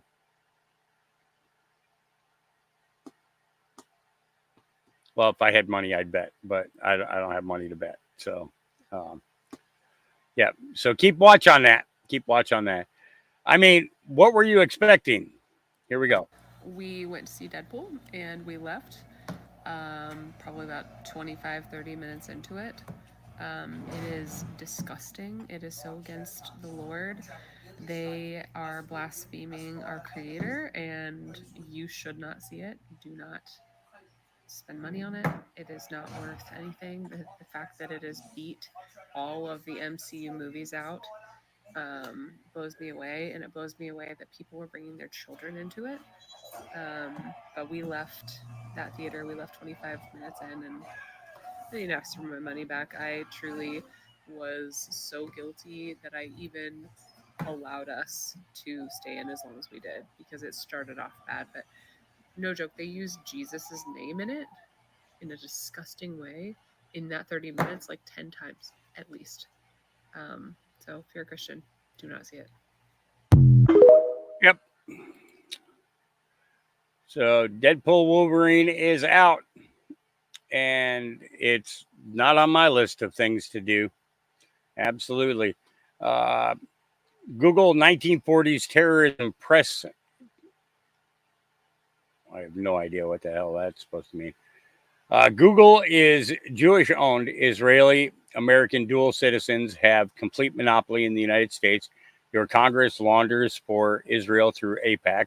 If you want accurate results, go to Yandex. Here we go. When someone tries to make speech illegal, you know what I'm going to do? Is I'm going to do that speech. Because you can go fuck yourselves, that's why. And I would use that speech to point out that Google was founded by 3 Jewish people. The New York Times was founded and owned by a Jewish family, the Sulzbergers. Instagram and Facebook are obviously both run by Jewish people. David Zaslav is the president and CEO of Warner Bros. Discovery, who is also CNN. He's Jewish. Bob Iger, CEO of Disney. He's Jewish. Just a quick reminder how much Disney owns. We're talking FX, Marvel, ABC, ESPN, National Geographic, Pixar. You know, they even own Star Wars. Brian Roberts, CEO of Comcast. Remember, Comcast owns NBC, MSNBC, all those. He literally goes to Israel every year to compete in the Jewish Olympics, the Maccabiah Games. Brian Levine is the CEO of Paramount Pictures and Nickelodeon. He's Jewish. The Newhouse family owns Advanced Publications. They're Jewish. In case you wanted to know who Advanced Publications runs, it's all these magazines. I mean, we can keep going, but honestly, the only 2 that really stand out are X, is owned by Elon Musk. We all know what they tried to do to him. And then we have TikTok. I already made a whole reel, or 10, about how TikTok is actually getting banned for other reasons in China, and how, what's his name? Steve Mnuchin, who is Jewish, is going to try to buy TikTok with all of his buddies. Like, never mind, I'll just let you go watch that one for yourself. I mean, we could keep going, but so far we've hit all of these companies. So, remind me again about the myth of Jews controlling the media, or does this bill outlaw reading too? Because I've just been reading a little bit. Yeah. Okay. So bear with me for a minute here, folks. Those of you on Facebook, I'm going to drop Facebook and then I'm going to restart it as a part 2 because I see that that Facebook is already blocking my video there. Fucking bunch of communists. They're trying to censor it. I'm telling you right now, their goal is to have me off Facebook in the next 30 days. I already know this. How do I know this? How do I know this? Because they're going through videos from 7 years ago.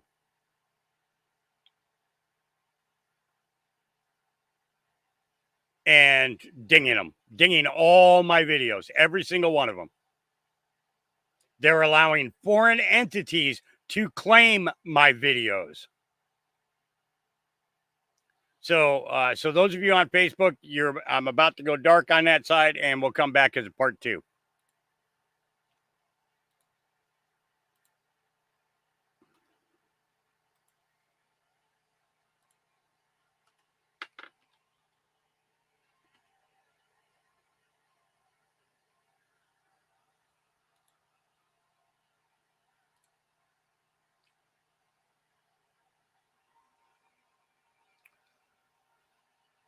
And there we go.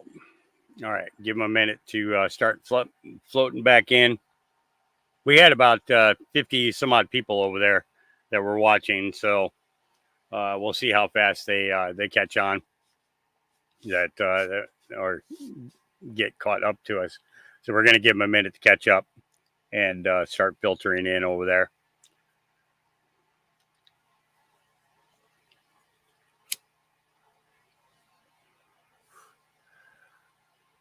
Yeah.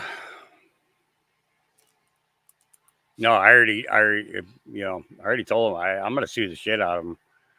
By the time this is all over, I'm gonna hit them for $1 million for every video that they censor off of their platform.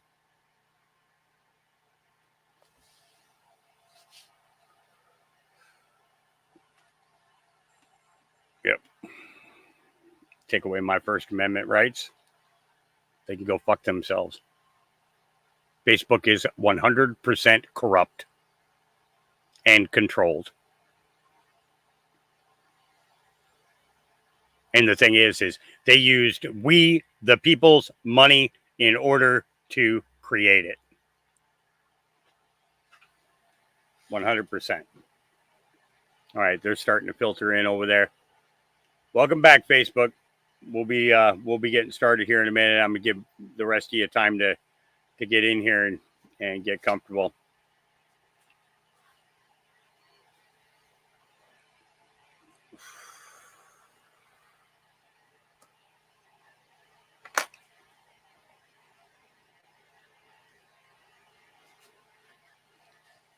All right. Oh, yeah. All right. Shipwreck says, I've decided that every time I see a synchronicity, I'm going to look it up in scripture rather than a universal meaning as an experiment. Today, I caught 11:11. Seems to fit after the Olympics disaster. I'll keep you posted on how things go. Jeremiah 11:11 is a biblical Bible verse that reads, therefore, this is what the Lord says. I am about to bring on them disaster that they cannot escape. They will cry out to me, but I will not hear them. The verse has been trending in recent days, in part because it may reflect the feelings of many people during the C-19 plan of demise of as many Americans and the worldwide population as possible. It has also been featured in Jordan Peele's movie Us, where it appears as a recurring motive. Some possible interpretations of the verse in the movie include the evil are the tethered, who are coming for mankind and are unable to escape. The evil is the pointless suffering the tethered have to endure for the sake of humanity. Tethered are not having their voices heard by God. Of course not. When someone tries to, of course not. Yep. All right. And then, all right, let's jump into Script Keeper. Here we go. Of us that put a lot of information out, and there's a lot of people on X that steal information, and I watch it all the time. They never give credit to the real people that put the fucking shit out originally. I watch it all the time. But what I'm saying is, why say you're going to Gitmo knowing damn well you're not going to Gitmo? Ain't nobody going down there. Ain't no civilians going down there, and you're out of the military, right, Derek? So you're not going down to Gitmo. So why tell everybody you're going down to Gitmo to cover the tribunals? That's a cap. That's a clout chase. That's some shit Phil Galewski does. And I'll leave it at that. And I don't care if you hung out with Derek or you know him or whatever. I'm just telling you, this is what we do. We call out bullshit when we hear it. And there's no way around it. That's your 60 seconds and your popcorn. And that's the way I've been since day one. Yep. And he's right. I've seen it myself. I've posted stuff. Slow Country has posted stuff that other people will grab onto and either take it on their podcast and claim that it was them who found it and discovered it, and or they take a section of the post and then they post it themselves and take credit for it, for that research work that was done. Yeah. All right. Google fixed the search. Looks like Google wised up after all the backlash. You can now search for Trump assassination now. But it took some doing. But now if you type in Donald J. Trump into Google, everything comes up as Kamala Harris videos. Yeah. Google is just as corrupt. And it's a real shame because Google owns YouTube. Yeah.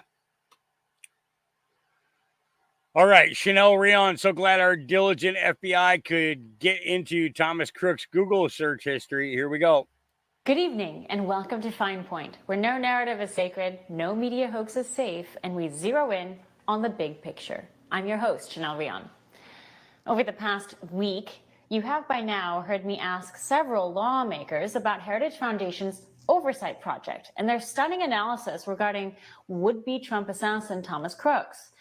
Oversight Project last week released an in-depth report, largely ignored by officials, where they uncovered the mobile ad data tracking several devices that frequently visited Thomas Crooks's home in Butler, Pennsylvania. According to geo-tracking data, one device regularly visited Crooks's home and work. And the data shows that whoever's device this belonged to also visited a building in Washington, D.C. in Gallery Place on June 26, 2024.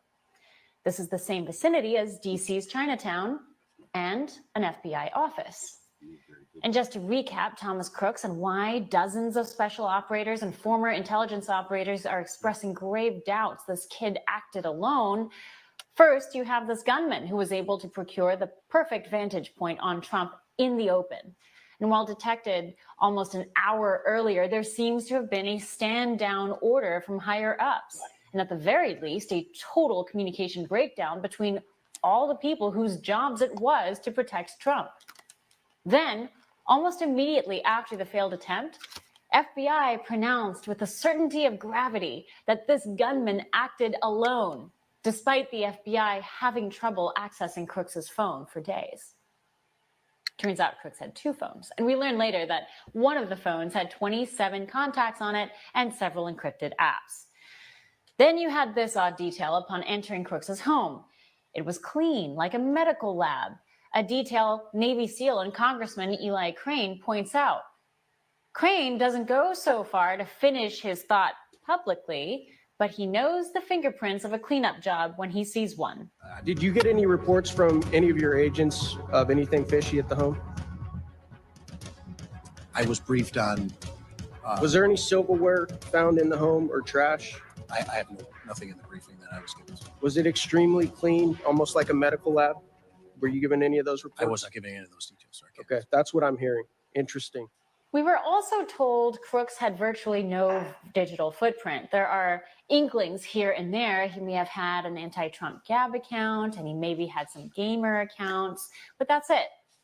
Of course, the FBI, the same agency that for the past 8 years has been going after Trump and his allies, is now trusted to investigate the circumstances around the assassination plot.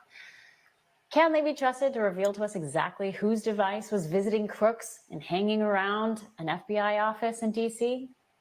Are we to believe that device was merely a friend of this lone kid? Perhaps picking up pork buns in Chinatown? Are we taking bets? Here's FBI head Chris Wray rushing to establish a profile and picture of Thomas Crooks before Congress.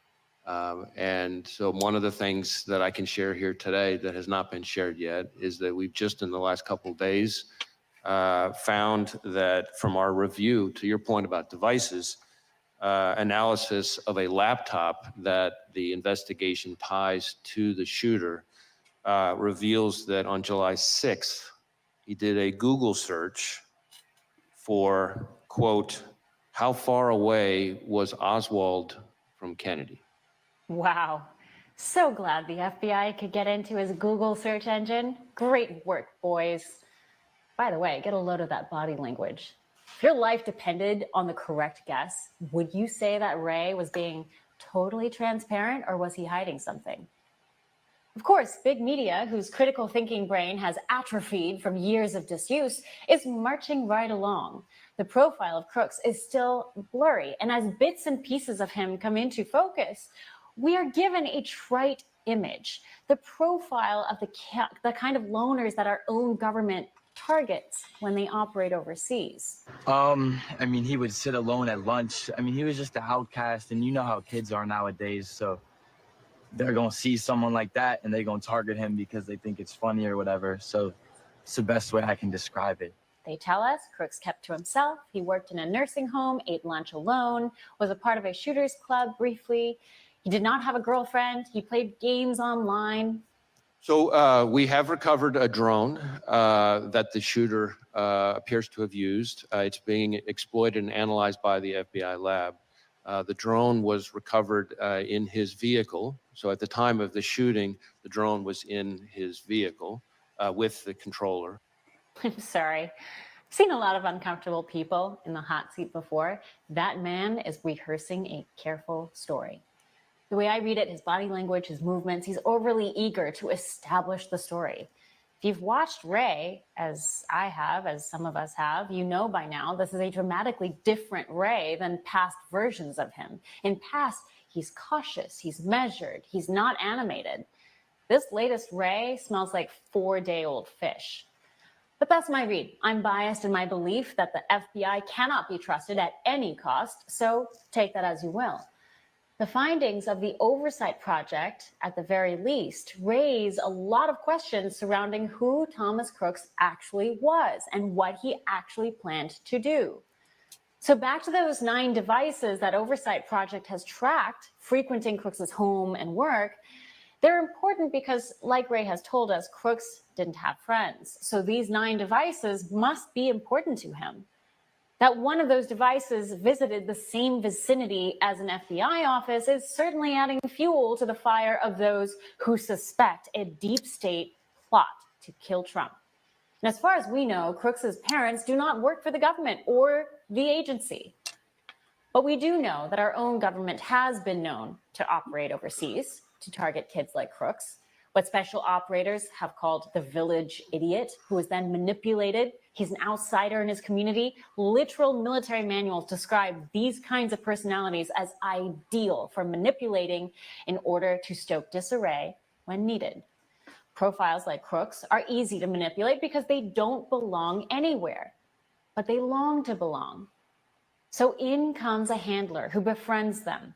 They understand the loner. They offer them membership into a club, a group, a family, something the loner never had. Promises of greatness are made. Promises of lifetime membership into a family, a club, a group is offered. And they're also told that society's rejection of them is due to society's short-sightedness and ignorance. He was a know-it-all. So, like, once again, if he was passionate about something, he would just talk, and acted like he knew everything. Oversight Project refuses to hand over its information to Speaker Johnson's new congressional task force. Quote, there were at least 9 devices linked to these ad IDs. We are willing to cooperate with legitimate investigations and share further information. For the protection of whistleblowers and our investigation, we will not be sharing further information with the Congressional Task Force due to the connective tissue between that entity and FBI, U.S. Secret Service, and other entities. And who can blame Oversight Project's distrust?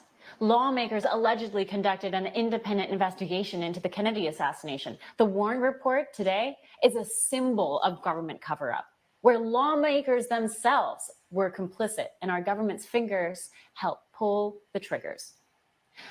But even from recent memory, we've seen the attempted hoax kidnapping of Michigan Governor Gretchen Whitmer. We've seen the odd provocations of January 6th, countless terrorism charges waged against innocent Americans. The FBI has a pattern of going after everyday Americans and turning them into the monsters they publicly defeat in order to become heroes in their own eyes. And of course, we couldn't end the segment without addressing the CIA. If you're about to go down this rabbit hole and say that Crooks was maybe the subject of CIA manipulation, like say MK Ultra, I'll stop you right there. The CIA, an agency whose business it is to never clarify or explain, took the out-of-character step to clarify and explain to Wired magazine last Wednesday that, quote, The CIA had no relationship whatsoever with Thomas Crooks. Guess that settles it. Ultimately, we do not know who Thomas Crooks was, who was visiting him, or whether he was groomed by handlers to be the patsy. But forgive the masses and the majority of retired special ops professionals who look at this story and say, it doesn't add up. No matter what Chris Wray or the CIA tell us to believe. Dead are the days in which we take the official narrative. We've been lied to too many times. And it may well be that Crooks acted alone. And maybe whoever was visiting Crooks at his work and at his home wasn't visiting near an FBI office weeks before the assassination, but was in fact just picking up pork buns. One day before the assassination attempt, the device goes dark out of sheer happenstance. That very well could be the case, and that there really is nothing to see here. Coincidences do happen after all, don't they? For all our viewers asking where One America News is heading in the future, we would like to introduce you to OAN Live. OAN Live is the best way to stay up to date on all of the hard-hitting, straight-shooting, national and international headlines. And the best part is, OAN Live is only $4.99 per month. All the credible, honest, unbiased report. All right. Yeah, and I'm gonna make a comment in regards to this. That video or that picture that's going around stating that there's no damage done to his ear and shit, that's from 18 months ago. An interview that he did with Sean, what's his freaking name there from Fox? Sean Hannity. So that's an old picture trying to be passed off as something now. It is like a gotcha. Yeah, if you're not willing to look, then don't make comments like that. That's not true. I've seen it floating around. That was debunked right here on X. You know, on a lot of people who showed it. I don't go on Telegram. All right, Venezuelan update. Now, this was last night. A regional police officers, some with tears in their eyes, take off their uniforms and simply refuse to repress their own countrymen. So they take off their uniforms and they were throwing them in the garbage. They don't want any part of it.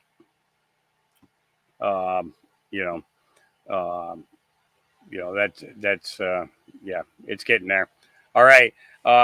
Here's more on the Harley Davidson situation going woke.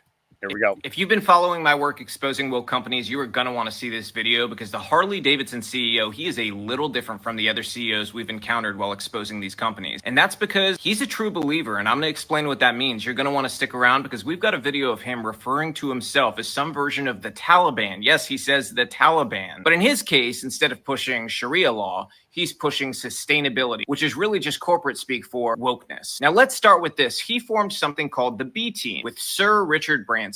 And what does the B Team do? Let me show you. Well, for starters, the B Team wants what they call an inclusive economy by 2030, which again is just corporate word salad for DEI. Their strategic priorities between 2020 and 2025 are all about weaving together their strategic priorities on climate, workplace equality, and governance. Again, corporate speak for pushing DEI. What are their goals? They say it right here. They want to shift norms through corporate behavior. So they want businesses adopting DEI to change behaviors throughout society. The B Team also supported Target allowing men in women's restrooms as long as they identify as a female. They helped establish the Business Refugee Action Network with Ben & Jerry's and Virgin. And this was to get more migrants situated and taken care of across Europe. The B Team also believes in something called radical inclusion, which if you read this statement says that they must change who to change how, which means replace leaders with woke leaders so you can get the reality that you want. The B Team is also working to, quote, transform food systems by reducing emissions. They say reducing emissions to transform the food system because saying we want to reduce or eliminate your ability to eat red meat is not super popular. They also admit to wanting to transform our financial systems. They say deliver climate finance commitments, reshape incentives, and urgently shift all global financial flows at scale to reduce emissions and facilitate climate resistant, just, and inclusive development. Again, all corporate word salad for we are going to shove DEI so far down your throat, you are not going to know what happened. They also want to phase out all fossil fuels, which might sound weird from the Harley-Davidson CEO, but unfortunately for his PR team, he signed it. It should come as no surprise that right around COVID, they were pushing a great reset. No, I am not joking. This is all on their website. And they also were talking about the need to fight misinformation, climate change, and inequality. Again, this is all about pushing wokeness and forcing wokeness through corporate behavior, period. That piece goes on to push globalism, inclusive representation, and having the voices of diverse stakeholders shape the Great Reset. And once again, unfortunately for his PR team, he signed this. Here's something else a Harley-Davidson CEO signed. It is him signing on Harley-Davidson to the UN Global Compact, where, of course, they're worried about building LGBTIQ+ inclusive businesses. They're also tackling the big problems like creating a trans-inclusive workplace. Now, I think I promised you guys some videos of Harley-Davidson CEO Joshin Zeitz. Let's see those. Then I became a board member on Harley Davidson. Now you could ask, what am I doing here? And of course, Harley is all about the sound and the smell of the Harley Davidson, isn't it? So I became the Taliban again in a sustainable way. I decided to create a sustainability committee on the board, which I'm still chairing today, such as for Kering and other companies.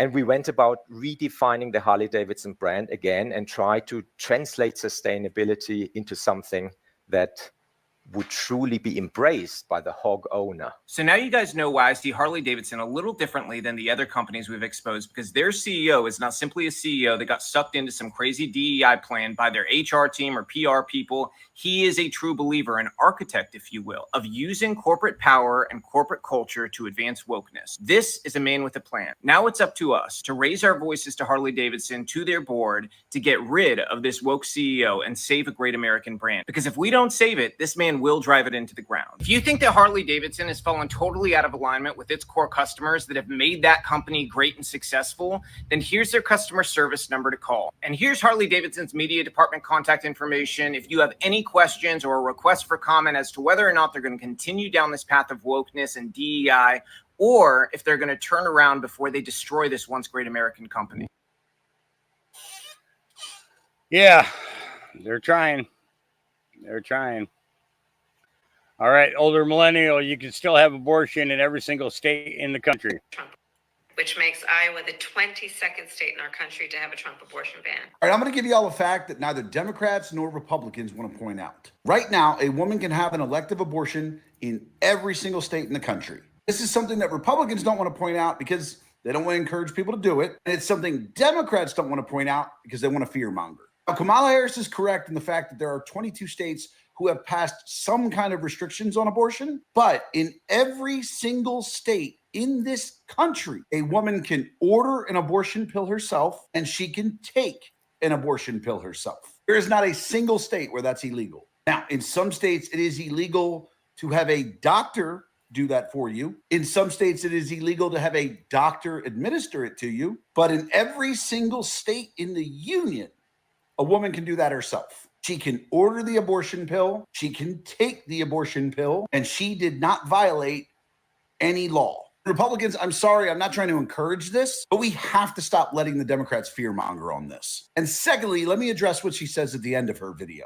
I'm going to tell you something. When I am president of the United States, I will sign into law the protections for reproductive freedom. No, you won't, because the Supreme Court has already told you that's not constitutional. Like, I love how the party that's going to save democracy just ignores the Supreme Court. Like the bullshit Biden said in a speech today, which I'm going to address in a later video. But the Supreme Court has made it very clear that the federal government cannot make a law regarding abortion. Not only does that mean that you can't make a law making it legal in every state, but it also means that all that fearmonger you're doing about Trump having a national abortion ban, yeah, he can't fucking do that either.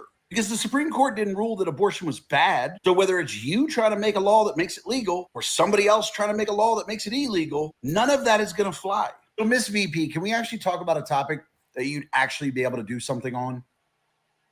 Yeah.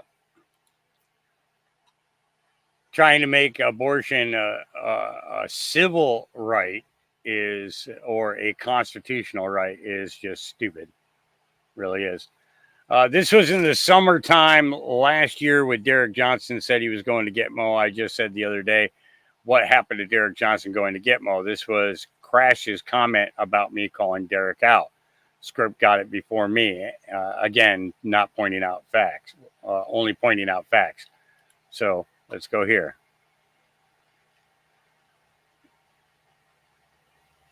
Okay. Bashing Derek, although he may be. Like I said before, everyone is put in place in this movie to get specific categories of people to hear the facts and to expose something. Sometimes the expose is themselves. So Script got it. Yeah. Script 60 seconds and your popcorn. So Derek Johnson came out and basically said he's not going to Gitmo, and Biden blocked it because of an executive order. That's why he can't go to Gitmo. But according to Derek Johnson, Trump is the commander-in-chief. Correct? So if Trump is the commander-in-chief and he is in charge of the entire military, that means he's in charge of Gitmo. So Biden didn't block you because Biden is an actor. We all fucking know that. That's not the real Biden, right? Joey bribes. And basically, you've said that, that's why you couldn't go to Gitmo. Meanwhile, you told everybody you were going to Gitmo, and we have some questions. I've done a date one time. One time I've done a date, and I got ridiculed for it for about 3 months on this platform. I said that because I went off of somebody else's intel instead of fucking doing it and confirming it 3 times like I do now with everything. They would resign, Kamala and Joe Biden. Now, they are in charge of the corporation. I get it. We know that. It's a defunct corporation. But if they're in charge of the corporation, how the fuck are you saying that Joe Biden is the reason you're not going to Gitmo when you're telling everybody that Trump is the commander-in-chief? That means Trump blocked you from going to Gitmo, homie. Derek, you got blocked by Trump. You didn't get blocked by Joe Biden, because according to you, Trump is the president still, right? So it wasn't Joe Biden that blocked you. It wasn't an executive order. That's all fucking bullshit. You're a grifter. That's why you're putting out a fucking book. You got a book deal. This is what they do. All your music is fucking, I drank a beer and fucking sat in my pickup truck. What is that doing? All my music is going at the New World Order. All my music is going at the fucking Matrix. All my music is exposing everything that's out here. That's what me, Joker, Reds, and everybody that I rocked with over the years rap and sing about. Here, look. This is from his Telegram page. I went ahead and paid for Twitter now, known as X, for the blue check, just for clarification. But I'm not paying $14.99 a month for Facebook and Instagram's blue check. That's asinine. And they are hypocrites with their fact checkers who know nothing about current laws and orders. Tell me again about those laws and orders that blocked you from going to Gitmo. Now, I got pictures from my friends down at Gitmo. Now, here's my friend down at Gitmo. I'm going to hide his face because Instagram is a little bit more intimate, but I'm going to hide his face. Gitmo Fire Station, right? There's the ferry. You be scheduled to take the ferry over there. Here. Naval Station, Guantanamo Bay, fire danger today. See it? I'll read you this. I'm currently in Gitmo. We'll be here for 2 weeks. The side of the base where the detainees are held is called JTF, Joint Task Force. Yes, the rules are different there. No pictures allowed. The average person like myself will never see the detainees. While the rest of the base has finally relaxed the jab requirements, they still have strict rules over there about having it, or else you have to test several times to prove you don't have COVID-19. Would you like any merch from down there? I'd be happy to pick up something for you. The radio Gitmo station has that stuff saying rockin' in Gitmo, which I'll show you. Now, I'm not giving up everything, but I'm just doing this to prove a point. Tired of these fucking grifters in the movement. Here's one of the shirts, fishing in Fidel's backyard. Hold on. And what was the other thing you were saying, that you're getting sponsored by a radio station? So a radio station in Oklahoma sponsoring you to go to Gitmo with the most covert operation ever in human history. You want me to believe that one? Okay. Here it is. 102.1 FM mix, 103.1 Radio Gitmo, rocking in Fidel's backyard. There you go. So why aren't all the truthers calling out fucking Derek Johnson? I don't get this. I don't understand it. That's what we've done since day one, guys. Stop believing in this unicorn shit. This guy's got a book deal. They go down and meet the Trump double, not the real Trump. Okay, yeah, Trump has doubles. He's a fucking president. Every president has. And Trump won. You already know that.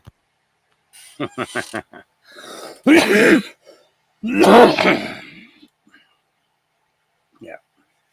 All right. Moving on. First thing socialist dictator Nicolas Maduro did in Venezuela was reform the country's Supreme Court to undermine democracy and remain in power. As members of Congress representing our community of exiles, we reject Biden's call to reform the Supreme Court. Here we go. We just read in a very important newspaper in the United States that President Biden wrote an article saying that he wants to reform the Supreme Court of the United States. That is outrageous, and that goes against the system, the American exceptionality that we all enjoy. Yeah, I mean, look, we've seen this in history happen time and time again. When somebody, for political reasons, tries to change the institutions. The Supreme Court, by the way, has been instrumental in maintaining the rule of law and democracy in this country. It's not the first time that the left talks about changing, reforming the Supreme Court, but it is highly dangerous, unacceptable, and that is a real threat to democracy and to all of the freedoms that we enjoy in the United States.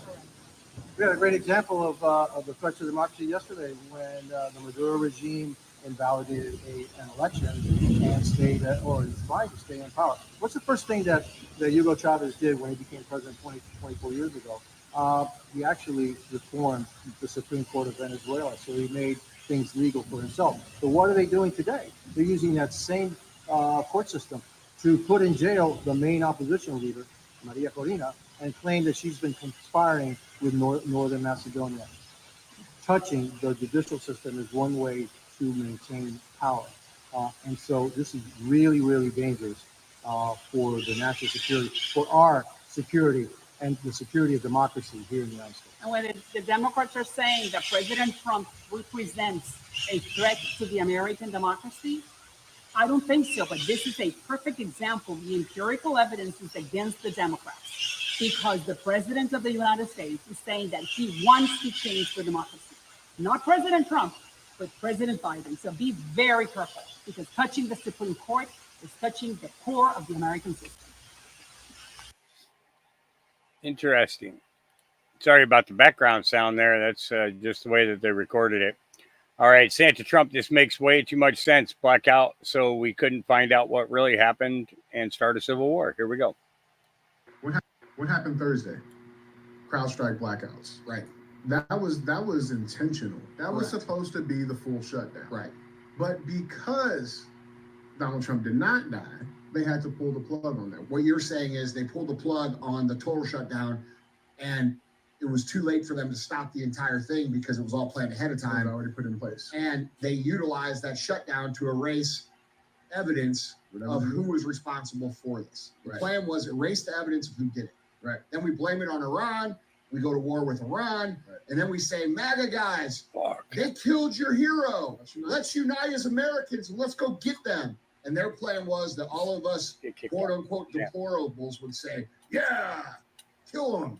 And then we would go over there and fight another war with another generation of our strongest men and get them killed so that we could relieve ourselves again of the exact people who are most likely to rebel against this nonsense. All right. I want to remind you once again, Mar-a-Lago is a fucking hotel that anybody can get a room in. Anybody can rent one of the halls that they have or the ballroom. It's an event center and a hotel. The person who owns it doesn't necessarily have to be part of something in order for people to rent them.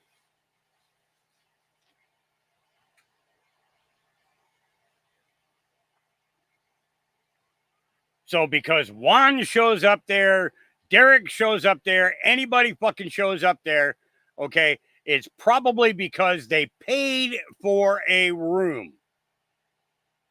As the owner of Mar-a-Lago, You want to make your presence known to your guests and go out and shake people's hands and maybe say something on a microphone if you're invited to. That's a good businessman. That's a good business plan. So it doesn't matter if it's fucking General Flynn or Derek Johnson or Juan O'Savin or anybody. Anybody can get a fucking room.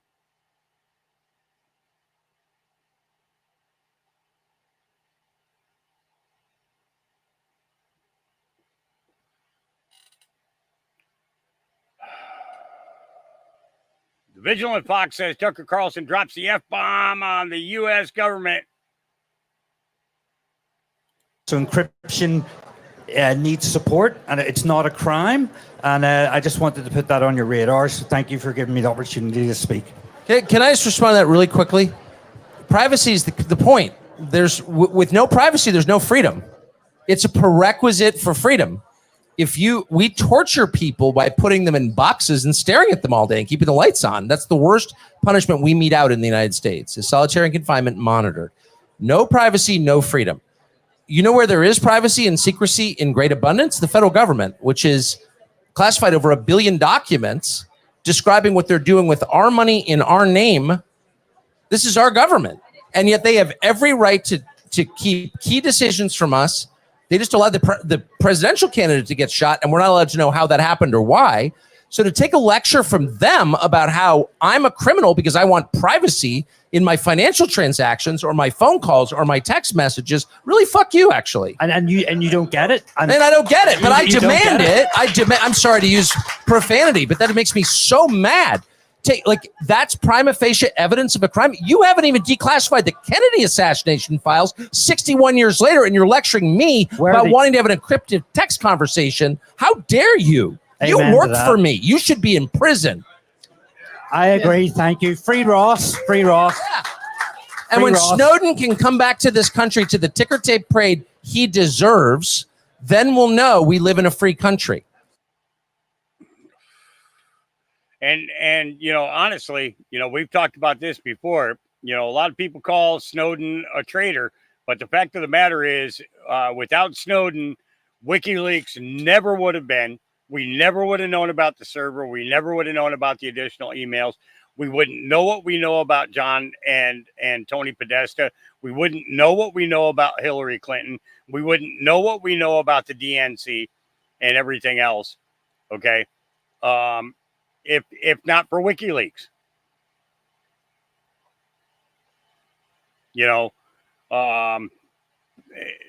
it's really clearly that simple. All right. Former Trump limo driver says Trump was never racist. Here we go. Former Trump limo driver. And I want to clarify, I'm pretty good at allowing people free speech and be able to say what the fuck they want and everything else. Okay. But she pushed my buttons today. Okay. This constant bantering back and forth and everything else. I'm tired of it. There isn't a day that goes by that she wasn't arguing with people in chat, and she's more disruptive than she is assistive. So it's just not gonna deal with it like that. It's just, I don't come on here for that kind of stuff to be going on in the chat. I come to you to bring you good, credible information, interviews with people that have great insight. And different topics and things, having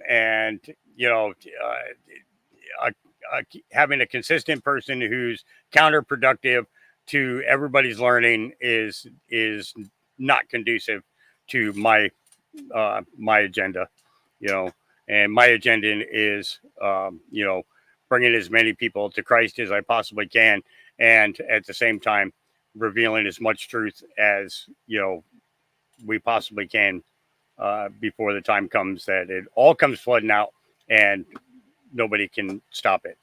I'd rather my people be prepared than be surprised or overtaken and, stressed out and everything else. So she will not be in chat again. Very, very simple. And I apologize for having to do that, but I'm just not having it anymore. All right, here we go. Former Trump driver speaks about Trump racial theory. I know Trump personally. I'm from New York. And I drove limo up there for him. He wasn't racist or prejudiced. It was all about the money issue when they was building his Taj Mahal. And he got mad at the space yacht. And then it went like that. Now, my nickname is Queen Ugly. I'm originally from New York. And I know exactly what I'm talking about. How can anybody realize that this man is racist? How he racist and none of these wives is American? Ain't nobody put that together? And I'm like, yeah, he never was. And he had a lot of black people working in the building. Yeah, I heard that when they were working for the Trump Tower, they didn't pay that much. Oh, they paid money. They made a lot of money. I'm from New York. I drove in multiple times to Illinois. I drove cab, dispatch, and everything. They was making money. Just when everybody started going crazy. Yep. All right. Yeah, sometimes you just got to hear it. In 2008, Trump sheltered Jennifer Hudson rent-free after several of her family members were murdered. And, Hudson's mother, brother, and nephew were found murdered in her Chicago home. We're protecting them well. They are very safe, Trump said. Let's take a look here. When tragic incident happened. This guy's been doing it his whole life. His whole life he's been helping people. Breaking: Virginia Attorney General Jason Miyares, I'm guessing Miyares, announces his office is looking into allegations of fraudulent donations to Act Blue, a Democratic political action committee. The announcement comes after alarming allegations of fraud surfaced online. One example was unveiled by Nova Campaigns, where a 79-year-old woman has allegedly made 22,619 donations to the Democrats for a total of $839,466. The woman, Carrie Alberti, lives in Virginia suburbs and rents an apartment for less than $2,000 a month. Utter fraud, ID theft via Act Blue, the account said. My office is aware of these allegations, and rest assured, we are looking into it. And here you go. A total of $839,466. The maximum donation was $2,963. The minimum was $250. The average amount, $37.11. Yeah, it's crazy. It's crazy. She should ask for her money back. Remember, I was talking about that yesterday. She should ask for her money back. Take that $839,000 and go and buy yourself a house, woman. Maybe buy yourself a small farm. Buy a whole bunch of animals to put on it. Ask for your money back. They fraudulently used your name, then by God, you should take that money back.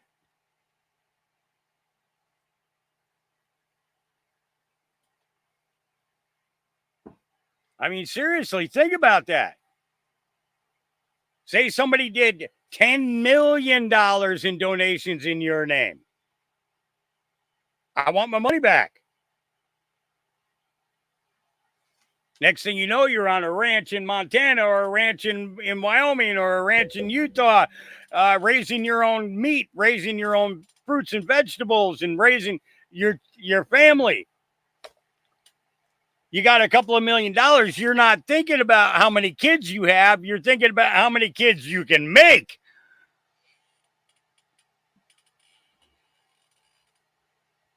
You know what I'm saying? Yeah. That's what I'm saying. Get you some. You should check, and I'm telling you, you should all check and see if you've donated to Act Blue. If you did, ask for your money back. It doesn't matter the credit card or the person's name that paid for it in your name. You want your money back. You want it one lump sum. You want it sent directly to your house. Oh, and by the way, I want it in cash.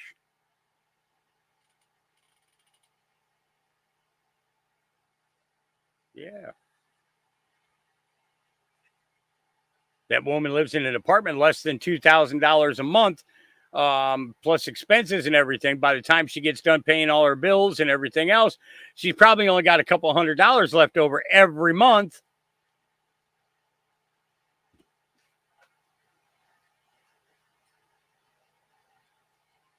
So tax-wise, she probably pays a minimal in taxes. No, Pat, you're missing what I'm saying. You may have no money to give, but if other people are doing it in your name, then that's your donation, and you should ask for it back.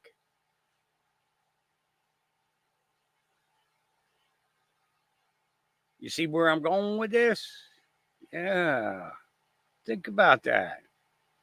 Think about that. I'm not sure how to do the Act Blue thing. I've never been on their website. I don't do WinRed either. There's got to be a way to discover it. I'm sure if you watch the O'Keefe Media Group, OMG, go to their website. I'm sure you could probably send a message to them and ask them how they check to find out, because it's I think it has to go through the FEC. So you go to the FEC and put in your name, and that'll show anything that you've paid or donated, because it's all got to be claimed through the FEC. So I think that you can probably look it right up on their website, I would assume. All right. This is fucking awesome. New Trump ad. Here we go.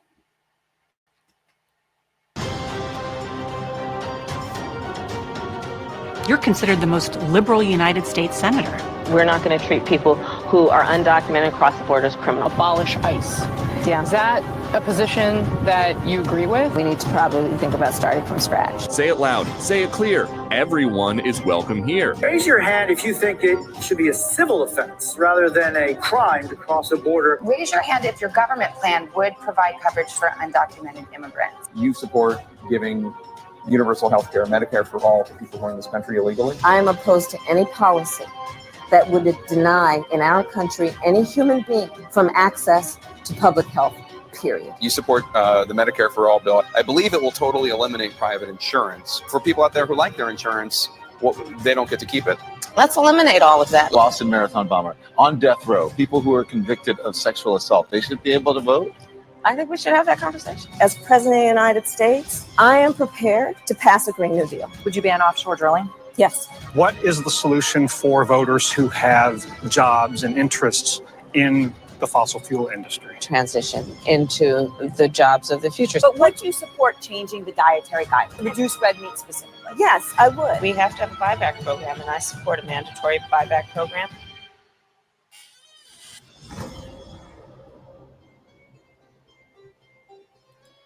I, for one, am totally Kamala for prison.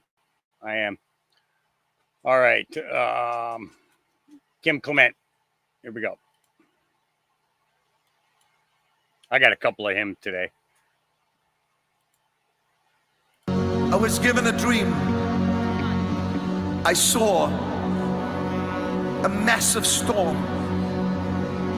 I don't often see these things, but I saw a massive storm coming along the northeast of America, down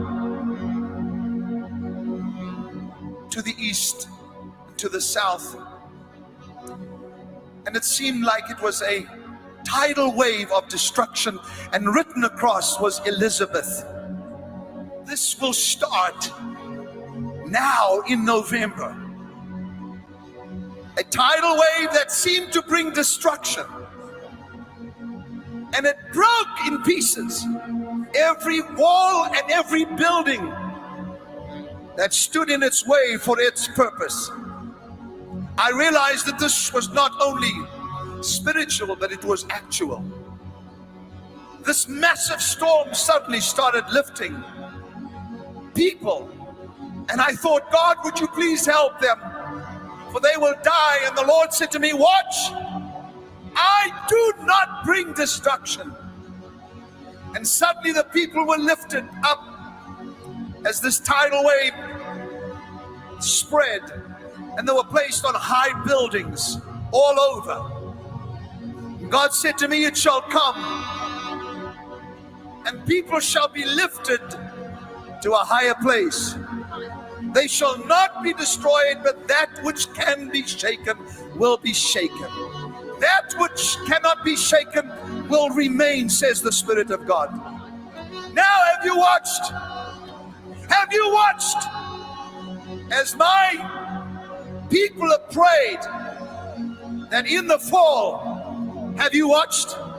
Have you seen the games that they play in the house they call white?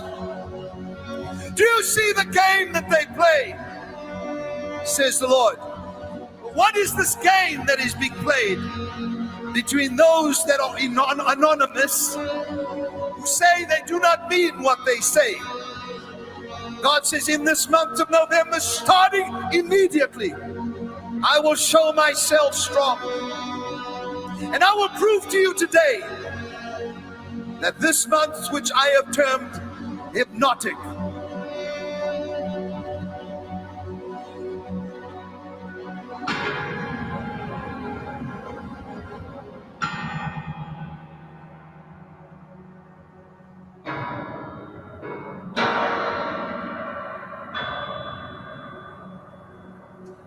rain, rain.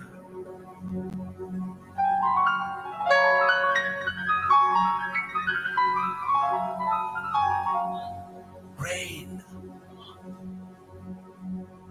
I hear the sound of an abundance.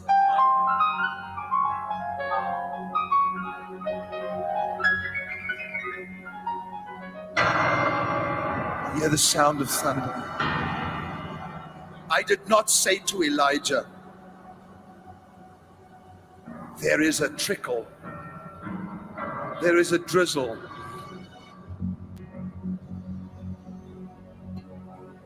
I said, there is an abundance of rain.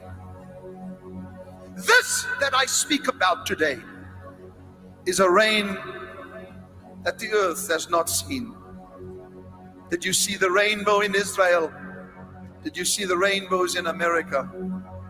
You shall see many more of them, says the Lord.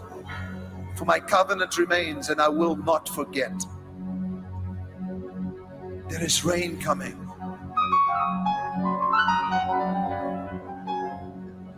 This rain, says the Lord, shall pour out upon groups of people that have gathered in houses, that have gathered in little clusters together, Bible studies, young people at school that have hidden to pray.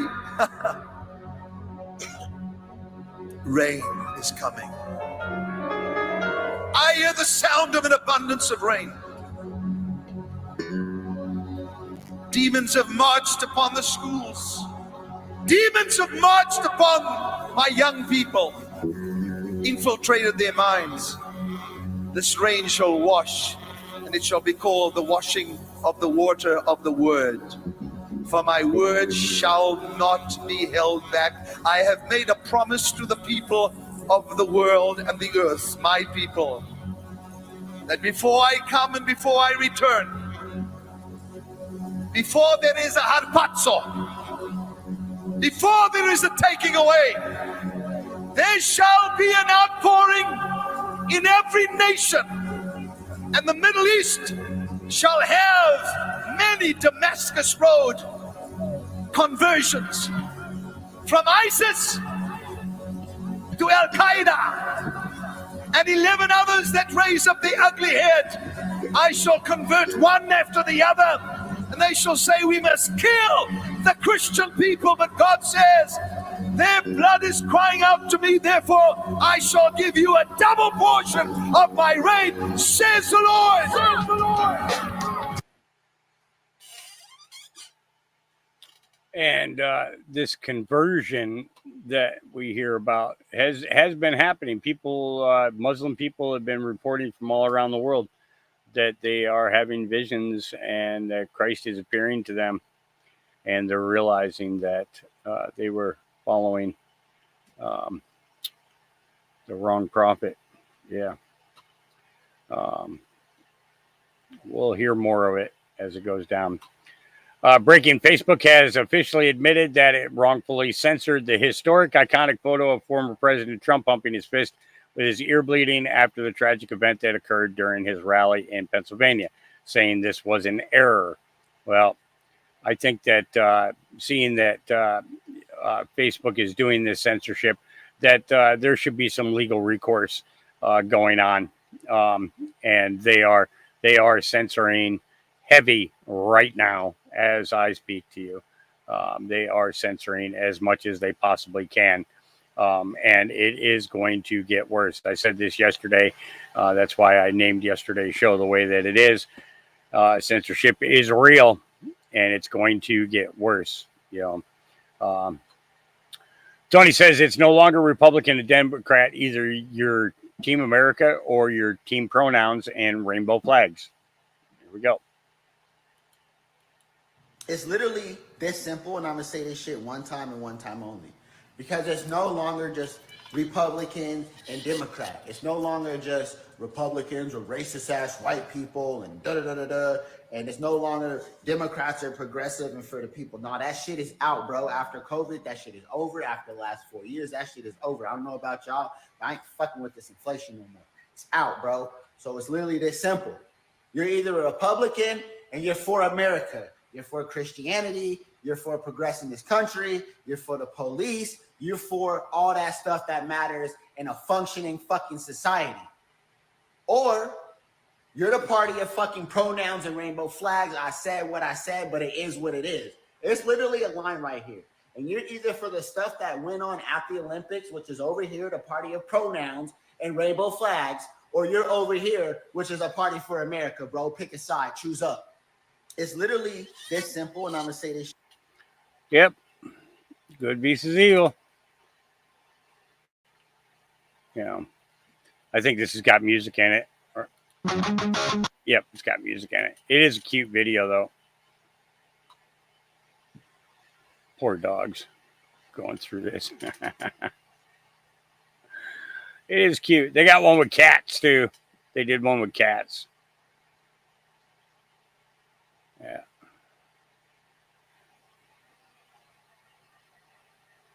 They're cute.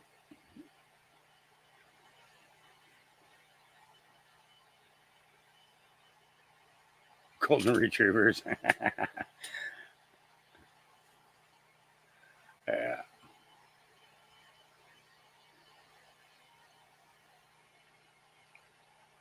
Yeah.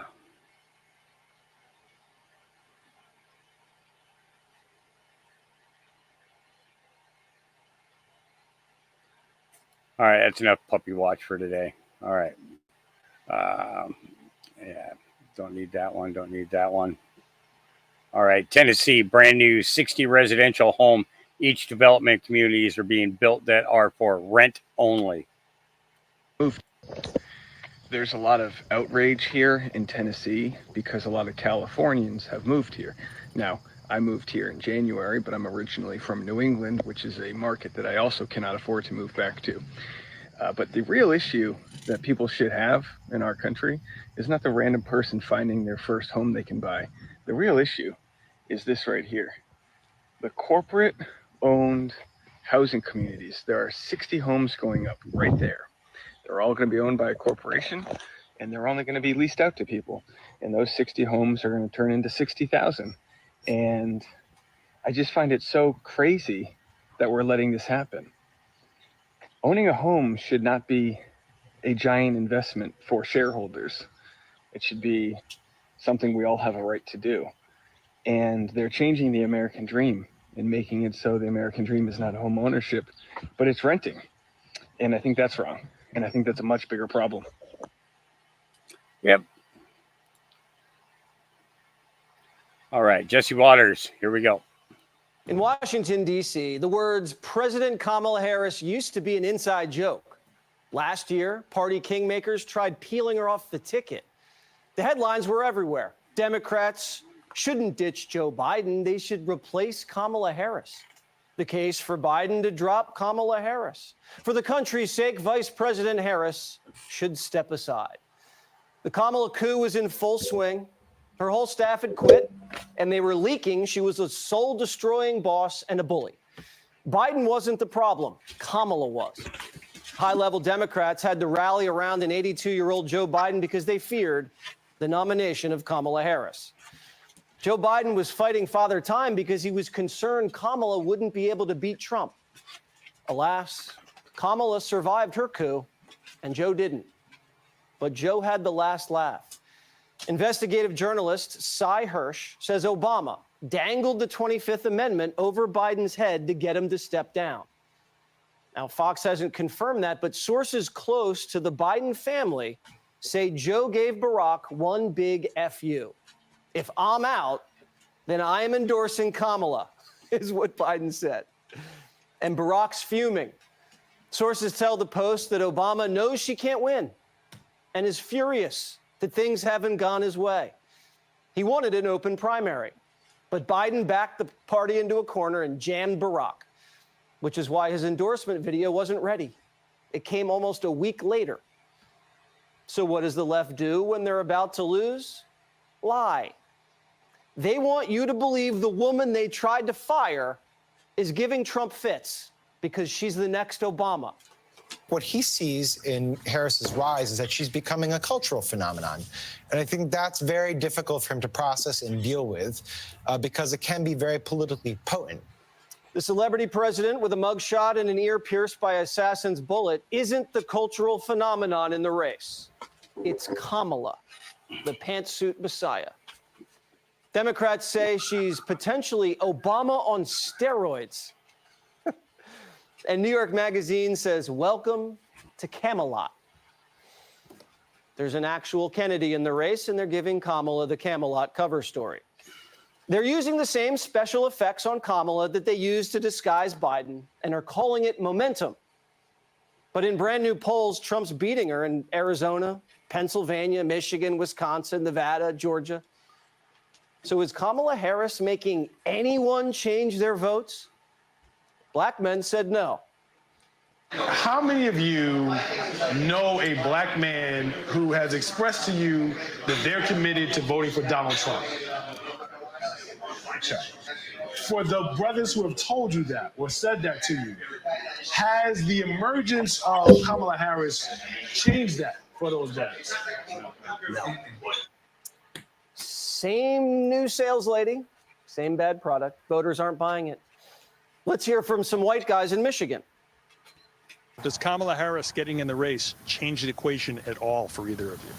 Change it, it ruins it. If she gets in, we're done. So Done with what? America's done for. This isn't what CNN and MSNBC were expecting. But she's got to have the ladies on her side, right? Miranda Devine in the New York Post says this: she has achieved nothing on merit. Every plum job has been handed to her by a powerful man. She's a man's woman. Every woman knows the type and instinctively does not trust her. Everything about her drips with insincerity. Democrats can try to rebrand Kamala, but the Biden record's hers. Broken border, crippling inflation, 2 proxy wars. And voters are already realizing Kamala's more radical. Defund the police, abolish ICE, decriminalize border crossings, ban natural gas exploration. That's Kamala Harris. It's on tape. She campaigned on getting rid of private health insurance. She's into slavery reparations. The woman wants government-run daycare, literally the nanny state. You have a baby, hand it to the government raises it for you. Cha-ching, that'll be $2 trillion. We can't afford Kamala Harris. She's a dangerous Marxist who wants to turn America into San Francisco. But they're making her into a mythical figure and hiding her record like they hid Biden. So how do they distract us from talking about her record? They're accusing J.D. Vance of having sex with a couch. Not on a couch, with a couch. It's a weird thing to do. And now they're calling him weird. I don't think Kamala Harris is going to pick anyone as weird and creepy as J.D. Vance. Frankly, J.D. Vance, just dumb Vance, is pretty weird. It's not just a weird style that he brings. It's that this leads to weird policies. They're just weird. Donald Trump and his weirdo running mate. More extreme, more weird, more erratic. The agenda, the way they talk to people, the way they address people, it is bizarre. It's weird. It is weird. Well, it's just plain weird. I mean, that's the box you put that in, right? Democrats made up a story about J.D. Vance having sex with a couch and called him weird 150 times this weekend, so they don't have to talk about the economy. The Biden-Harris White House has rabid dogs, cocaine, Parkinson's doctors, and Dylan. No one had sex with a couch, but they're pretty weird. Madame, are you ready? Yes, I'm ready. No planet, no pride. That's right. Say it with Madame. You know it. Indeed, I do. Madame. The only way Kamala Harris even has a chance of winning is if she differentiates herself from Biden. She can't run as Joe's sidekick. The country wants change, not 4 more years. And after Russia, COVID, and the Biden cover-up, America's seasoned vets by now.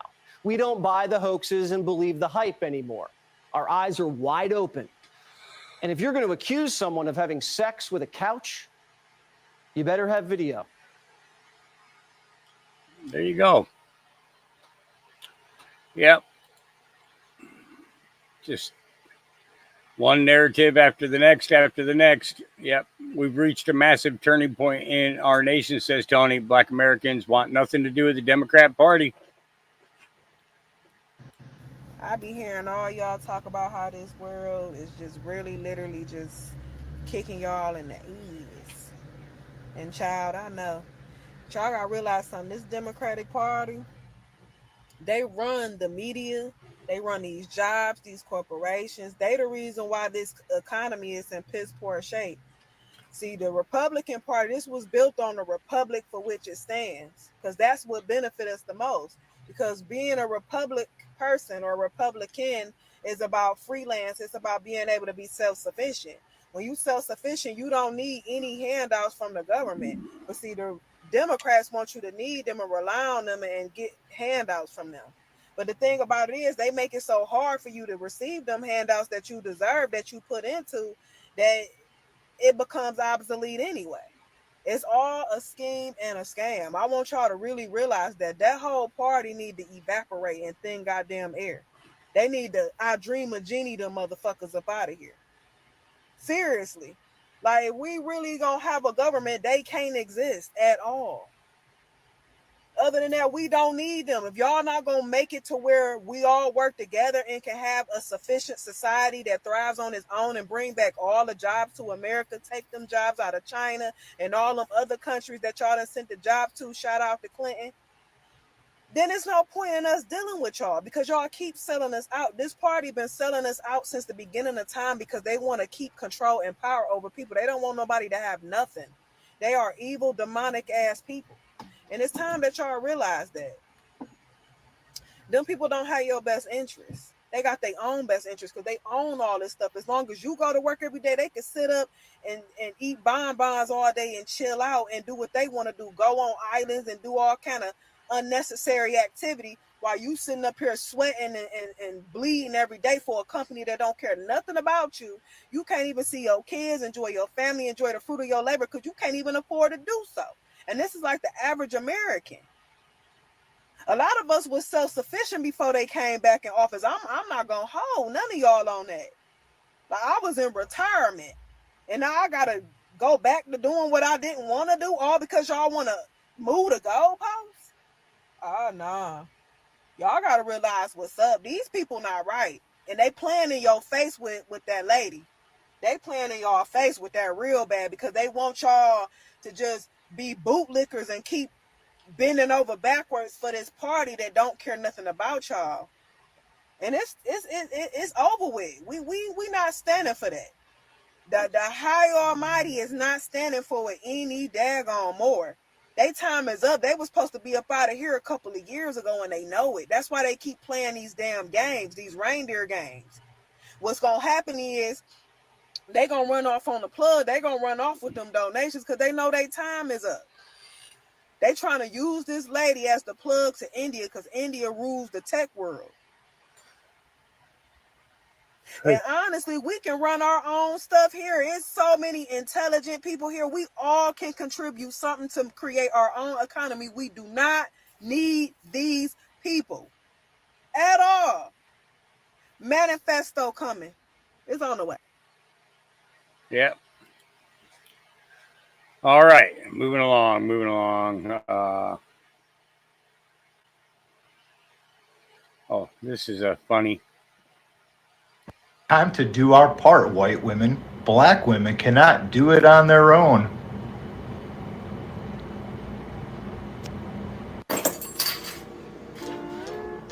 Did you want to go somewhere?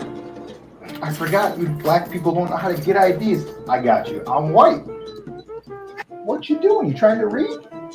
Oh, I forgot the education system failed you because you're black. I got you. I'm white. What you doing? You trying to use the computer? I forgot black people don't know how to use computers. Here you go. I got you. I'm white.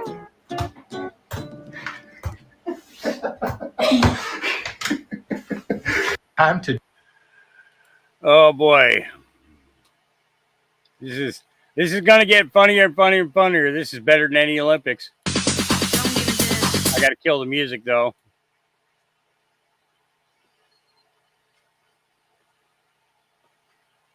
He's just gliding. Watch. I'm going to sit. And then I'm going to sit pretty. Yeah. Oh, yeah. I'm in control. Here, let's go a little faster.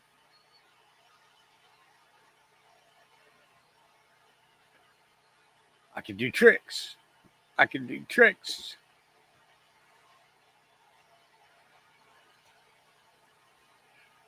And I carry it back up because I want to do it again. Faster.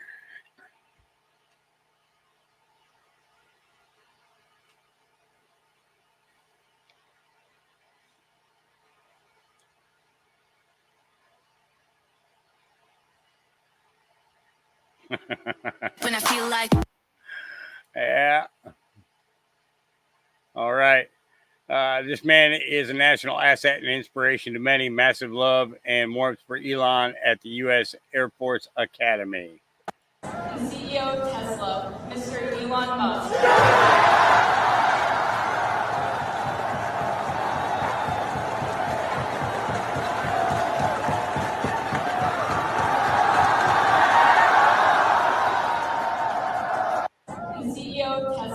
Mr. Elon Musk. Yeah. Wonder what he's doing with the Air Force Academy. All right, you have a choice. The future is in our hands. Yes, it is. We can either make it or break it. You are a voice. You have a choice. You are a voice that can release perception or deception. You can express yourself and speak revelation or devastation. You can speak boldness or coldness. You can speak vision or division. You can speak riches or stitches. You can speak life or strife. You have the choice. You have the choice to speak life or death, gladness or madness, acceleration or deceleration. Your voice can reform or deform a soul and a life. You have the choice. The future is in our hands. Yes, it is. We can either make it or break it. Make it or break it. We have a choice. We have a choice. For God so loved the world, that he gave his only begotten Son, so that whosoever believeth in him shall have life and have it abundantly. Right? Simple act of repentance.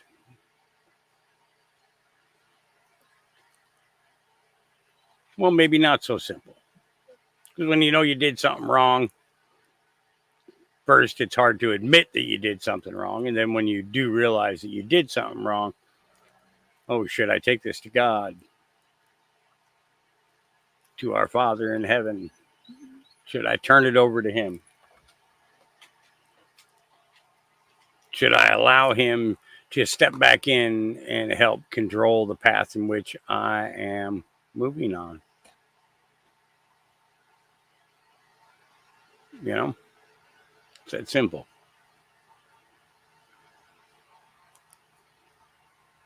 You know, I often put up the graphic that says, you know, no matter how far away you run from God, the return trip is simply turning around.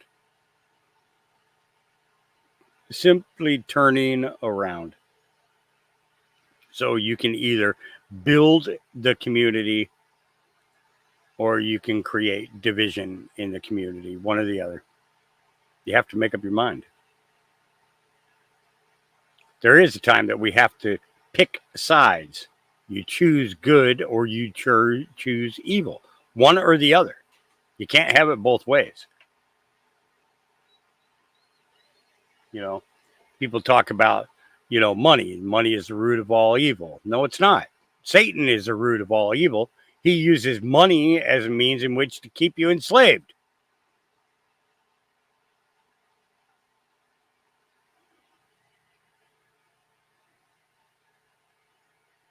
We'll learn more.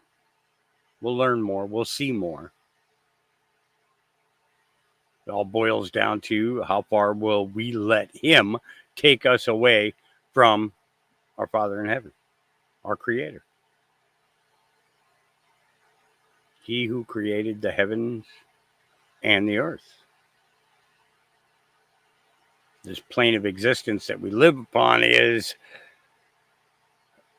oftentimes irrational, and we can't find a way to look past that. We get stuck, we get wrapped up, we get entwined in this menage of BS that's going on with no recourse, with no fine point of moving forward. We're just kind of stuck. We're stagnant.